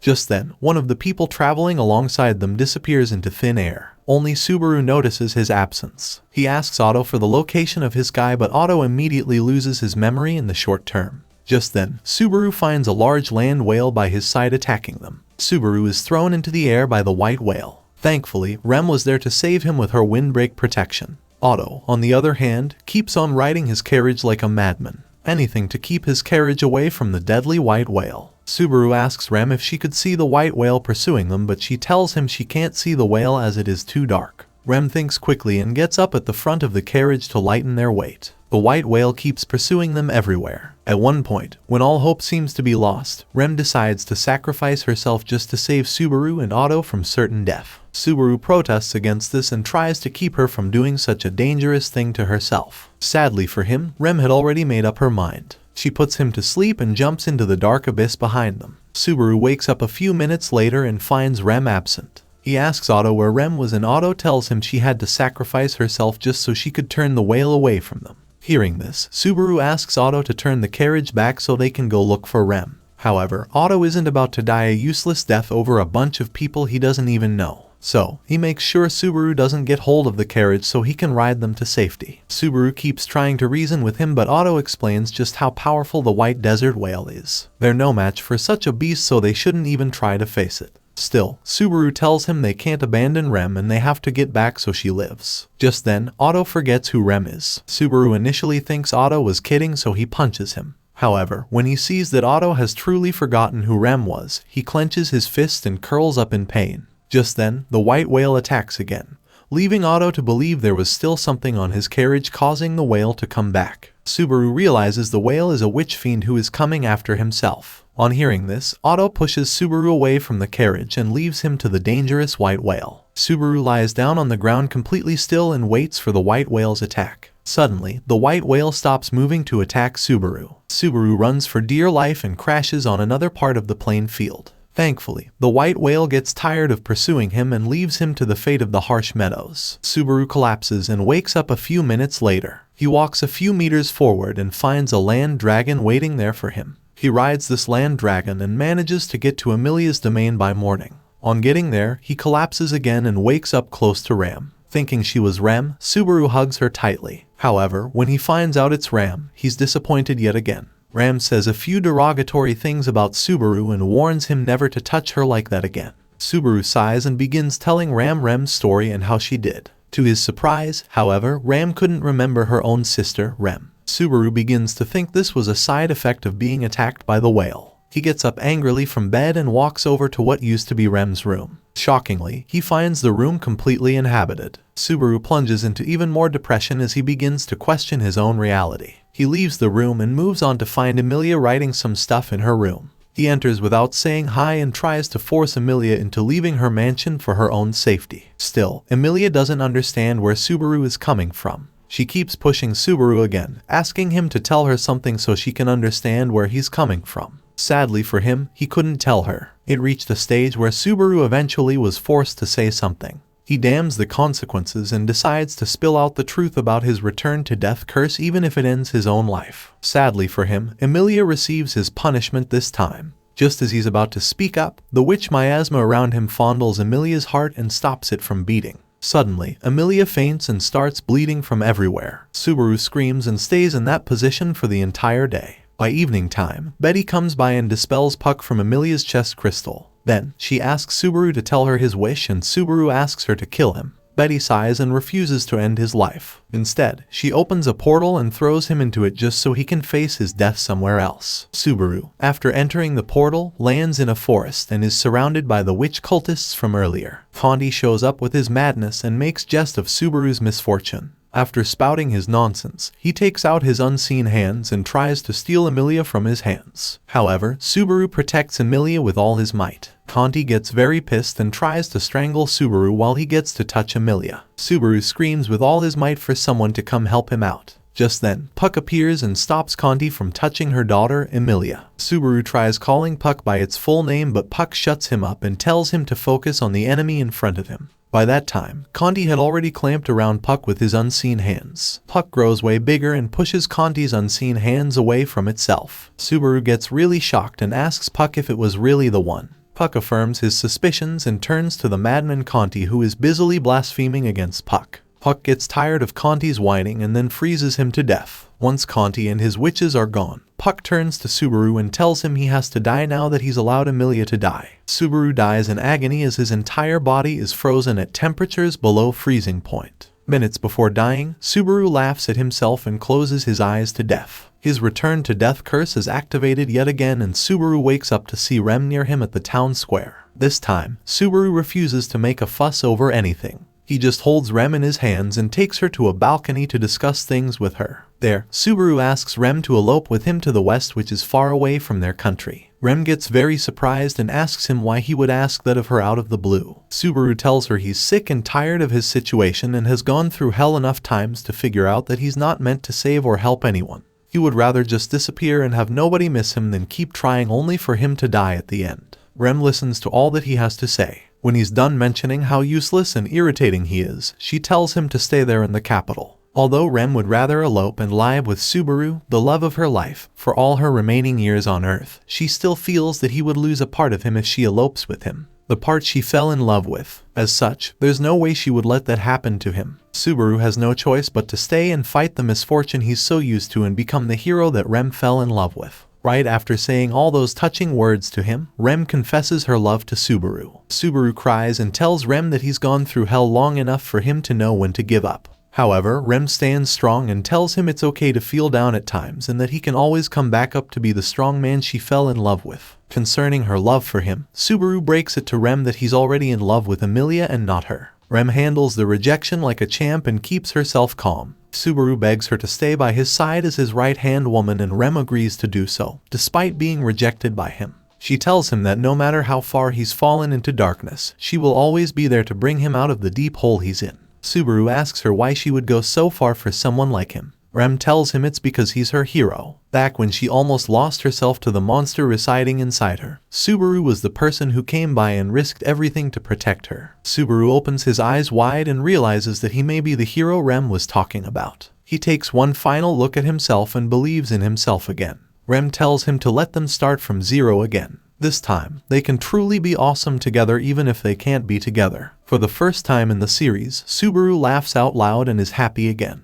He hugs Rem tightly and promises to be the man she fell in love with once again. Hearing this, Rem bursts into tears as her happiness is reignited. After getting his affairs in order, Subaru decides to return to Crush to renegotiate an alliance between her camp and Emilia's on equal terms. In return, he provides Crush and her people with the White Whale's location. Earlier that day, Subaru had discussed this with Rem and they came up with a plan to force Crush to strike a deal with them. Crush, being the shrewd person she is, asks Subaru for some evidence to prove he really did know the location of the White Whale. Subaru smiles and brings out his cell phone. He claims that the cell phone is a magical device that could tell the exact time of the day that the White Whale comes out to find more victims. Hearing this, Wilhelm, Crush's butler, becomes emotional for a bit but he soon shrugs it off and apologizes for his incompetence. Soon, Hoisin and her butler enter to further support Subaru's claims about the location of the White Whale. They mention a few deals they would be making with Crush from their own end as well if she can strike one with Subaru. When they're all done talking, they fall silent to listen to what Crush has to say. Crush analyzes the air around Subaru for a few seconds and explains that although she has questions and doubts about their deal, she still chooses to trust Subaru's judgment on the entire matter. Subaru explains a few more things about Crush which makes her all the more impressed at Subaru's resilience and dedication. She fully supports the deal and they shake hands on it. After the officials are gone, Wilhelm bows his head to thank Subaru for helping them find the white whale. Confused, Subaru tries to find out why Wilhelm is so thankful for helping him. Wilhelm tells him that the witch fiend had killed his wife, the former sword saint, in a fierce battle ages ago. Subaru offers his appreciation for such an honor bestowed upon him and follows Crush to their base camp. There, he finds several soldiers there preparing themselves to bring down the white whale. From the looks of things, it seemed everyone had lost a person or two to that deadly witch fiend. The following day, Subaru is taken to the stables to choose a land dragon for himself to ride on.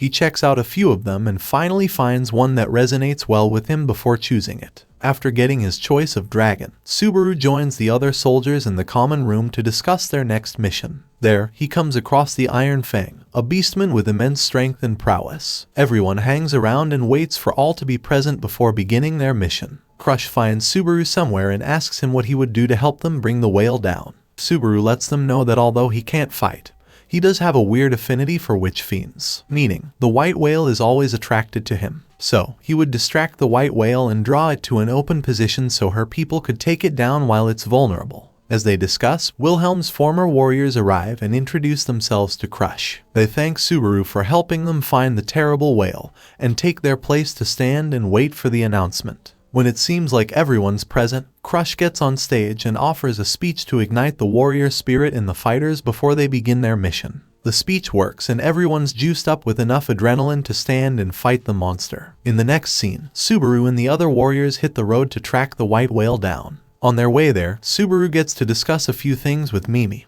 Hashin's private bodyguard, and Ricardo, the beastman from earlier, who tells him about them meeting some thieves on the road to the white whale. By nightfall, Crush and the warriors set up camp under the flugel tree, which was the largest tree in the country at the time. Moments before midnight, Subaru gets to talk to Rem one last time before fighting the whale. Rem lets him know that she knows he was lying about the cell phone thing, telling him the location of the white whale. Subaru tries to explain things to him, but she tells him not to worry too much, that it doesn't change a thing about how she feels about him. Subaru thanks her for understanding his place in the entire situation and Rem tells him it's okay. After their discussion, the duo take a walk and find Wilhelm staring at a small shrub of flowers. They call his attention to their presence and have a little discussion with him. From his speech, they could figure out that Wilhelm really loved his wife. Wilhelm thanks Subaru for helping him find a chance to take down the stupid monster that brought down his wife. He also lets Subaru know that he will be visiting his wife's grave when the monster is finally brought down.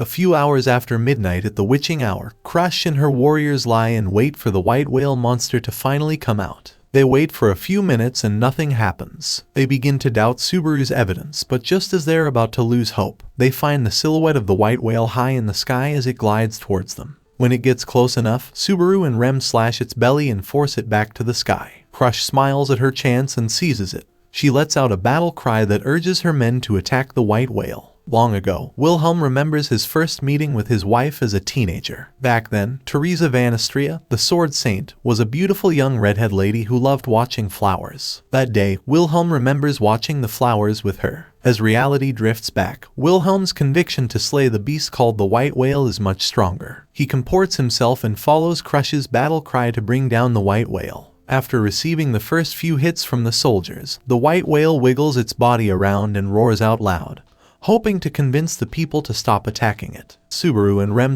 exploit the whale's weakness and begin rushing, diverting its attention away from the army. Crush attacks it when the whale looks away and commands her warriors to attack the whale head-on. When the whale turns back to her, she orders her men to disperse. Wilhelm, on the other hand, transforms into serious mode and faces the whale in the eye. The whale also sees him and charges towards him. Wilhelm waits for the whale to be close enough before jumping high into the sky and slashing it up to pieces. Soon, other warriors, including Crush, join him to bring the whale down. They all unleash the most powerful spells in their arsenal, hoping to at least subdue the whale. Unfortunately, the white whale wasn't that easy to bring down as it maintained its altitude and prepared itself for a second strike. While Subaru and Rem discuss the best ways to bring the whale down, Ricardo and his men rush over to the monster to tear it into its ears and eyes. Felix and Subaru talk smack about themselves while Wilhelm keeps up with the attacks on the whale. At one point in their fight, Wilhelm cuts out one of the monster's eyes and holds it as his trophy. Thinking they've won, the white whale shocks the fighters as it morphs into its second, more monstrous form.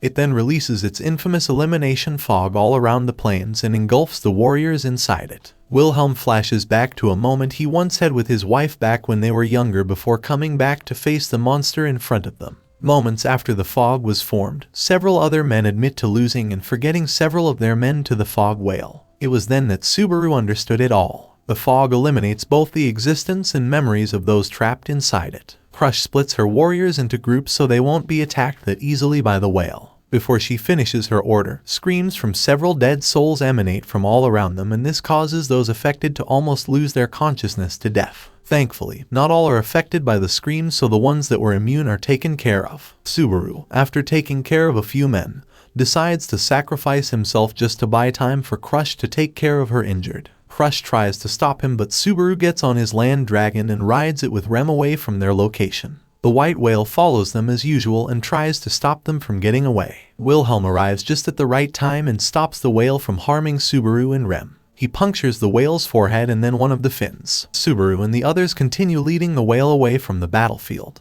They stop somewhere and wait for the whale's next attack. The whale's next attack comes from up top, and this traps Wilhelm. He stares at a dandelion flower in the middle of the desert and recalls one of the pivotal moments he had with the sword saint, Teresa. Back then, Wilhelm had just finished a battle and was about to be slain by the enemy. Luckily for him, he was saved by Teresa. The following day, young Wilhelm met and challenged Teresa for being the sword saint, all while being beautiful like that. Teresa knocks him out and tells him she herself never wanted to be the sword saint, but now she understands why she was chosen. At that instant, Wilhelm gets swallowed by the whale. Subaru opens his eyes wide in surprise as the whale takes Wilhelm away. However, what he didn't know was that the whale had already split itself into 3 equal parts. Crush and the others now face real despair as the enemy they were struggling to fight had just multiplied itself into 3. While the others stand and watch their deaths come to them, Subaru and Rem keep on fighting the whale doppelgangers. Rem activates her demon form and gets on the whale to attack it. Subaru keeps on running and running until Crush joins him to ask him what he thinks about the 3 whales. Subaru rethinks the whole situation and wonders what the mystery behind the doppelgangers may be. The whale keeps on coming after his witch miasma and Subaru continues evading it. At one point in the fight, the other warriors join the fight to buy Subaru some time to think of a way out. Subaru joins up with Mimi and hears from her that Ricardo the Beastman, who suffered heavy damage from one of the whale's attacks, was perfectly fine. This could only mean the whale was getting lighter and less powerful. While he connects the dots, the twins, Mimi and her brother, Hatero from Hashin's kingdom, both open a part in the whale's stomach. Wilhelm drags himself out of the whale's belly and falls down to the ground. Subaru and Crush rush towards him to confirm he's okay. Together, the duo finally reason out the logic behind the whale's metamorphosis. Apparently, the real whale sent 2 of the doppelgangers to fight the warriors while it glided above the sky. Realizing this, Crush bumps fists with Subaru and decides to go with his plan to bring down the alpha whale. By that time, the 2 fake whales were on their way to attack the hopeless men. Crush intercepts them and reignites the warrior spirit in her fighters' hearts. She makes them understand that if Subaru, the weakest man in their team, didn't give up, they shouldn't either. Hearing this, the entire army gets stronger and sheaths their sword to fight the 2 whales. In the meantime, Subaru and Rem go for the mother whale to bring it down. Subaru eats himself up into the air and lands on the mother whale just to taunt it. When he's gotten its attention, he falls down and says a few more words that strengthen the witch miasma around him. The mother whale begins to follow him down, but little did it know it was falling into Subaru's trap. Rem catches her lover mid-air and pierces the whale's mouth with her magic spell. The whale gets knocked out and glides down to the earth. Crush and her team then fire several magic attacks towards the flugel tree, which in turn falls on the mother whale and takes it out. Wilhelm, knowing fully well the whale is in its final moments of life, takes out his sword and slashes several parts of the whale's body while remembering the day he got married to his late wife as a teenager. In a fit of silent rage, Wilhelm calls out his wife's name and puts the whale to eternal sleep. Then, he looks up into the sky and calls his wife's name one more time before confessing his undying love for her. At that moment, Crush declares the war on the white whale officially over. After the victory cry, Subaru stands on one part of the plains to look at the rising sun. Crush approaches him and tenders her undying gratitude to him for helping her bring down the terrible whale that has plagued their lands for 4 whole centuries. Subaru gets flustered and mentions to her that he really didn't do much. Crush makes him know she would be honored to have him in her arms as her personal advisor or something.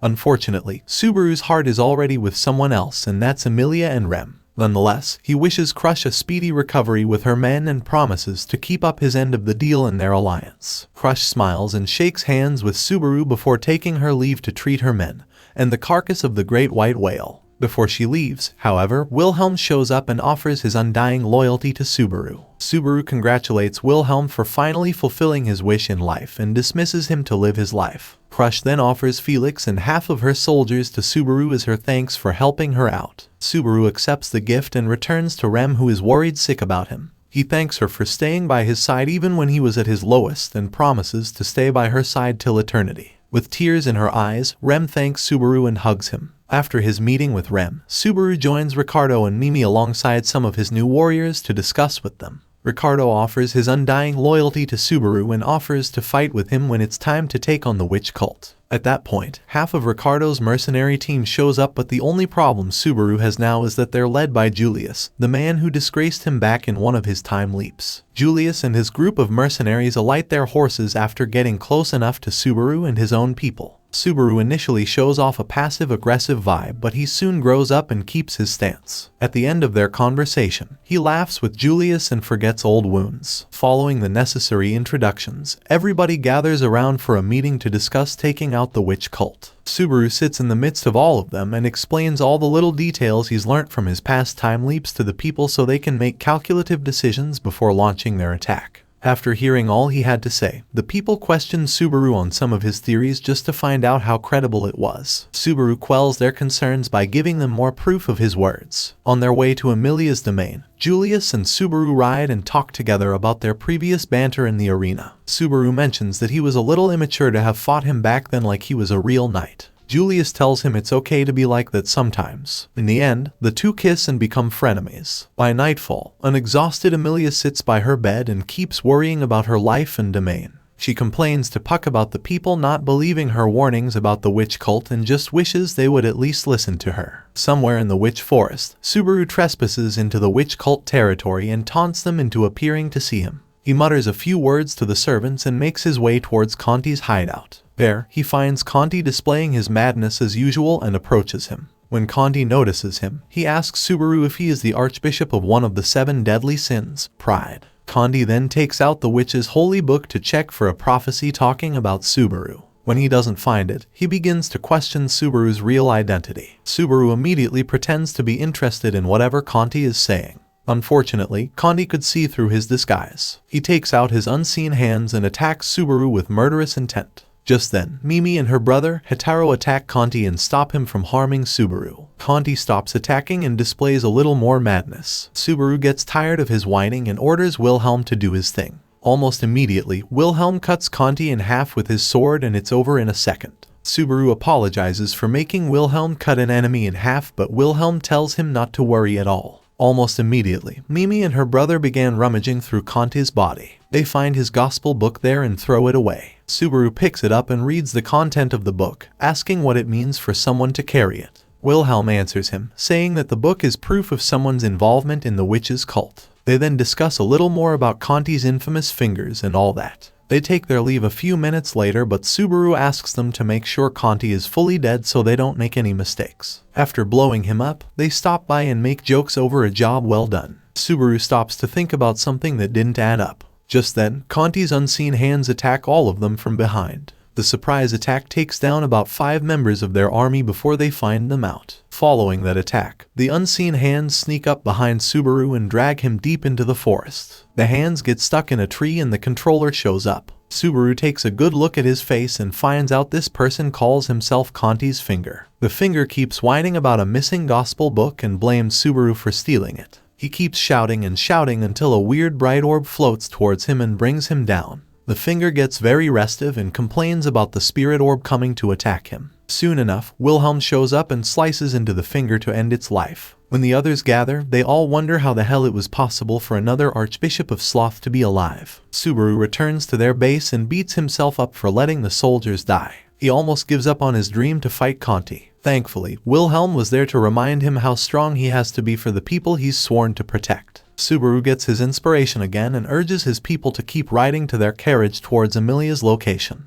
On their way there, Felix approaches Subaru and tells him to iron things out fully with Julius, as she suspects that he still has some sort of resentment against him. As Subaru rides towards Julius to talk, he and the others are placed under a bewitchment spell by Ram, who thought they were Emilia's enemies. Subaru finds himself in the bewitchment spell and keeps calling for anyone to come help him out. When he gets off his land dragon, some poisonous vines attack him. Subaru struggles to free himself from the vine's clutch. Then, he realizes that this can't be real and he's probably in a bewitchment spell of some sort. Luckily for him, the spirit orb was there to bring him back to normal. Subaru wakes up to reality and finds Julius near him. Once he gets up, he finds several others under the same spell. Julius brings out some more spirit orbs and fuses them with Subaru so he can help them out of their bewitchment spells. Subaru comes under pressure from having so many thoughts fill his head at once. Eventually, the guys snap out of it and Ram shows herself to them. Wilhelm immediately tracks her down and holds her at sword point. Ram calms down and accuses Subaru of rebelling against Emilia despite her kind acts towards him. Subaru proves to her that he's still Emilia's dog, so she shouldn't worry too much about him betraying her. Ram then tells him he sent Emilia a blank letter a few weeks ago, but Subaru tells her it's all a mistake from the mailing company or something. Ram reasons with his thoughts and allows him to pass through to Emilia's village. There, Subaru tries his best to convince the adamant villagers to leave the village before the witch cultists show up to attack them. The villagers are understandably skeptical of Subaru's claims as they're scared of Emilia herself. Subaru doubts himself for a second, but Felix quickly taps his back and urges him to be more outspoken. Suddenly, Subaru musters up the courage and convinces the people to change their perspective and listen to him for once. After the speech, Petra comes by to tell Subaru that Emilia had previously come to warn the villagers the previous day. Due to her half-elf nature, the villagers ignored her and she was sent back. That didn't stop the young lady, as she made sure to reinforce the forest barriers so the cultists would find it hard to enter the village. Subaru meets up with Julius and discusses the mechanism behind his infamous spirit orbs. Julius tells him he uses the spirit orbs to break out of illusionary spells and also to keep his wits about him. Subaru patches things up with Julius fully and returns to see Felix, who is sitting inside a carriage. There, they discuss the owner of the carriage, a very shrewd business merchant. Felix gets herself very close to him and knocks him out. When he's fully down, she reveals his true identity as a spy in the village for the witch cultists. Sadly, it was already too late, as the spy smiled and blew himself up. Felix and Subaru wake up shortly and they're all right. Unfortunately, the village wasn't all right, as the witch cultists were already everywhere. They attack and kill off all the villagers they could find. Wilhelm and the other warriors tried their best to keep the cultists at bay, but it still wasn't enough. At one point in the battle, Wilhelm stabs one of Conti's fingers, but then he blows up and takes Wilhelm down with him. Thankfully, Wilhelm is okay, as he didn't incur any fatal injuries. The second finger shows up minutes later and displays more madness. Subaru gets sick of them and shows her the gospel book he got from Conti. The finger displays even more madness and takes out her unseen hands to fight Subaru. Subaru draws the lady's attention away from the village and leads her into the forest nearby. There, he traps the finger and allows the witch fiends there to take her down. Then, he returns to the village only to find it in more chaos than normal. Subaru gets very pissed at the villains and gets himself ready to take them down by all means. Just then, Emilia arrives to protect her own village. Initially, Subaru was going to help out, but Felix advised him to keep it on a low. Subaru sits by and watches Emilia and Puck pummel the cultists to the ground. By that time, the other warriors have finished defeating the fingers and claimed victory to be theirs. Subaru freezes in his steps until he's given a little nudge forward to go meet Emilia. As he walks a few steps forward, he feels something very weird happening in his belly. Subaru knows what's about to happen, so he runs into the village before he's fully possessed by Conti's spirit. Felix and Julius catch up to him and find him raving mad like the rabies-infected Conti. Subaru's consciousness fights hard to keep his body intact, but Conti's spirit is just too strong for him. When it comes down to it, Subaru begs Julius to end his life before Conti completely takes over his body. Julius hesitates to do so, but then Subaru faces Felix and asks him to do it. Felix steps forward and ends Subaru's life on the spot. Julius delivers the final blow and sends Subaru back to his last save point. This time, Subaru revives in his most recent save point, which is on the plains back when he and his people were discussing taking down the witch cultists. He keeps himself calm and uses the information he's learnt later that day to formulate a much better plan to take down the cultists. Along the line, Subaru explains to his people about the new power Conti used on him, the power to possess people's bodies and make them do his will. Julius gives a little insight into the kind of magic that Conti could be using to create his so-called fingers. So, to stop him from reviving himself, they have to destroy all the spare bodies Conti had around so his soul would have nowhere to go. Before ending the meeting, Subaru tells the crowd that he may be possessed somewhere along the line, so they should try to put that in mind before attacking the fiends. In the next scene, Emilia wakes up by dawn after having a nightmare. She finds Puck by her side and explains her woes to her. Puck gives her a few ideas on doing what she wants instead of trying to please the people who don't give a damn about her. Emilia sighs, changes her clothes and gets down to meet Ram and her new guest. There, Wilhelm introduces himself to Emilia and explains their mission in their village. Wilhelm tells Emilia to evacuate her village before the cultists attack and take them away. Emilia is shocked as she would never believe her village would fall under such a terrible fate. Wilhelm and Ram manage to convince her to let her people escape the village. Emilia stops a little to point out something strange about the whole arrangement. However, she's interrupted by someone else, a disguised Subaru who rushes in to inform Emilia of the attacking enemy. Emilia stops and forgets what she's saying and asks Wilhelm if they'd already gotten the approval of the villagers. Wilhelm and Subaru tell her they've already spoken to the villagers, so there's no problem. Puck tells her it's okay to leave the mansion to Betty as she's contracted to stay there. Following their meeting, Emilia heads into the village and finds the children playing around there. The children spot her and flock around the beautiful Emilia to talk to her. Emilia tries to push them away, but Subaru urges her to embrace her inner elf and ride with them during the evacuation. Subaru kneels in front of the kids and asks them to say a little about Emilia and her elf status. The children say a lot of good things about Emilia, and this warms her heart well enough for her to open up to the kids. Subaru leaves shortly and finds the spy from his previous time leap in the forest preparing their ambush on the village. Subaru and the warriors catch up to them first and figure out Conti's location so they can attack first. But first, they have to finish the entire evacuation before it's too late. Subaru and the others return to the village to get everybody out of there. When they're done, Subaru rallies up all the warriors under his command and heads to Conti's location. Once he gets his meeting with him, Subaru waits for Conti to display his normal mad self to everyone there. Then, he speaks a few comforting words to Conti to keep him distracted and unaware of what's coming his way.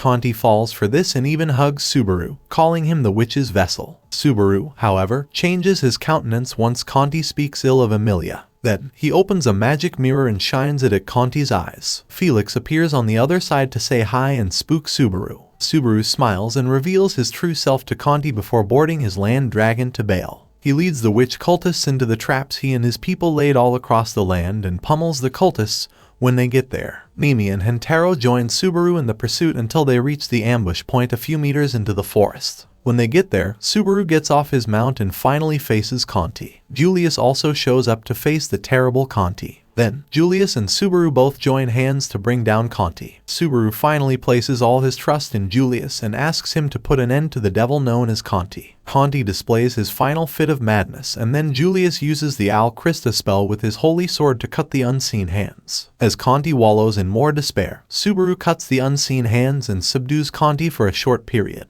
Meanwhile, Wilhelm meets with Emilia back in her carriage as she waits with the children for orders from her people. Wilhelm tells her he has to go out to check something out, so she should wait for him to get back before moving. Emilia nods in agreement and Wilhelm takes his leave. Subaru and Julius keep fighting the crazy Conti, who doesn't seem to be giving up anytime soon. The fight drags on for so long that Julius gets pissed and decides to give it his all. At one point in the fight, Conti encloses himself in a cyst as Julius is charging towards him. Subaru quickly takes out his spirit orb and throws it at the cyst to destroy it and expose Conti to Julius's sword. Julius thrusts his sword into Conti to take him out. Just as he's about to die, Conti transfers his consciousness to Subaru's body. Subaru quickly notices the change in his body and asks Julius to release the spell he put on his body. After the spell is taken off, Subaru shows Conti's consciousness of the witch's miasma residing inside his body. The witch's silhouette materializes in front of Conti's consciousness and pushes him out after realizing he's not the one she was after. As soon as Conti's consciousness gets back to his body,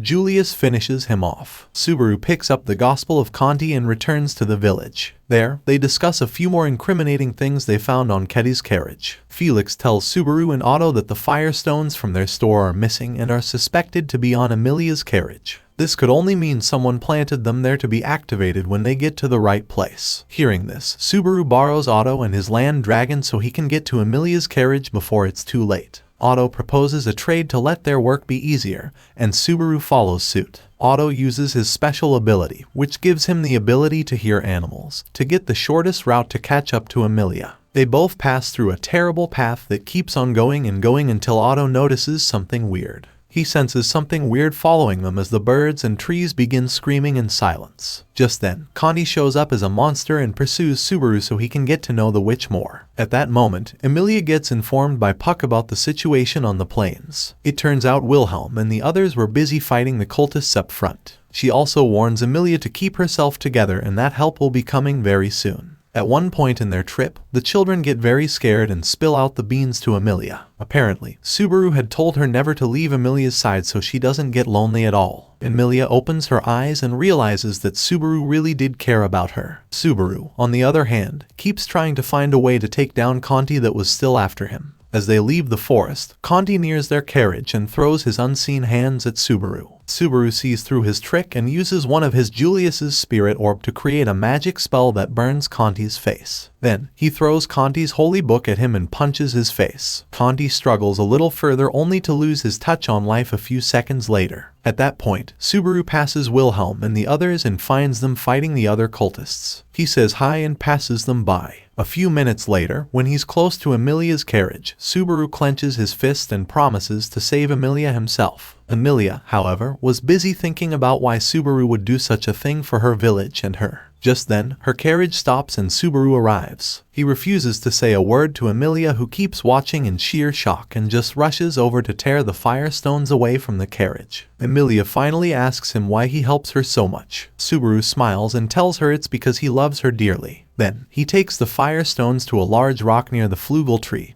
and leaves it there to blow up in smithereens. Sadly for Subaru, he wasn't able to get out in time before the explosion hit him completely. Emilia gets off her carriage and finds Subaru down and out on the plain field. She rushes towards him and puts his head on her lap. Subaru wakes up in an hour and finds himself in heaven, at Emilia's lap. He initially thinks he's dreaming and even teases Emilia about it. Emilia, however, tells him he's still on Earth and he's just fine. Subaru asks for an update on the whole fight with the witch cult and Emilia tells him it's all over. She did mention how shocked she was to find Subaru fighting side by side with Julius. Subaru tells her that he's already matured so there's nothing to worry about. Moving on, Emilia thanks Subaru for always coming to save her anytime she was in trouble. She asks him one more time why he's always so quick to save her. Subaru tells Emilia that it's because he loves her. Emilia tries naming all the things wrong with her, but Subaru tells her he doesn't care about such a thing. He will always love Emilia nonetheless. Emilia starts shedding tears as she finally holds Subaru's hands to love him with all her heart. Subaru promises to walk by her side and be there for her all day every day till she dies.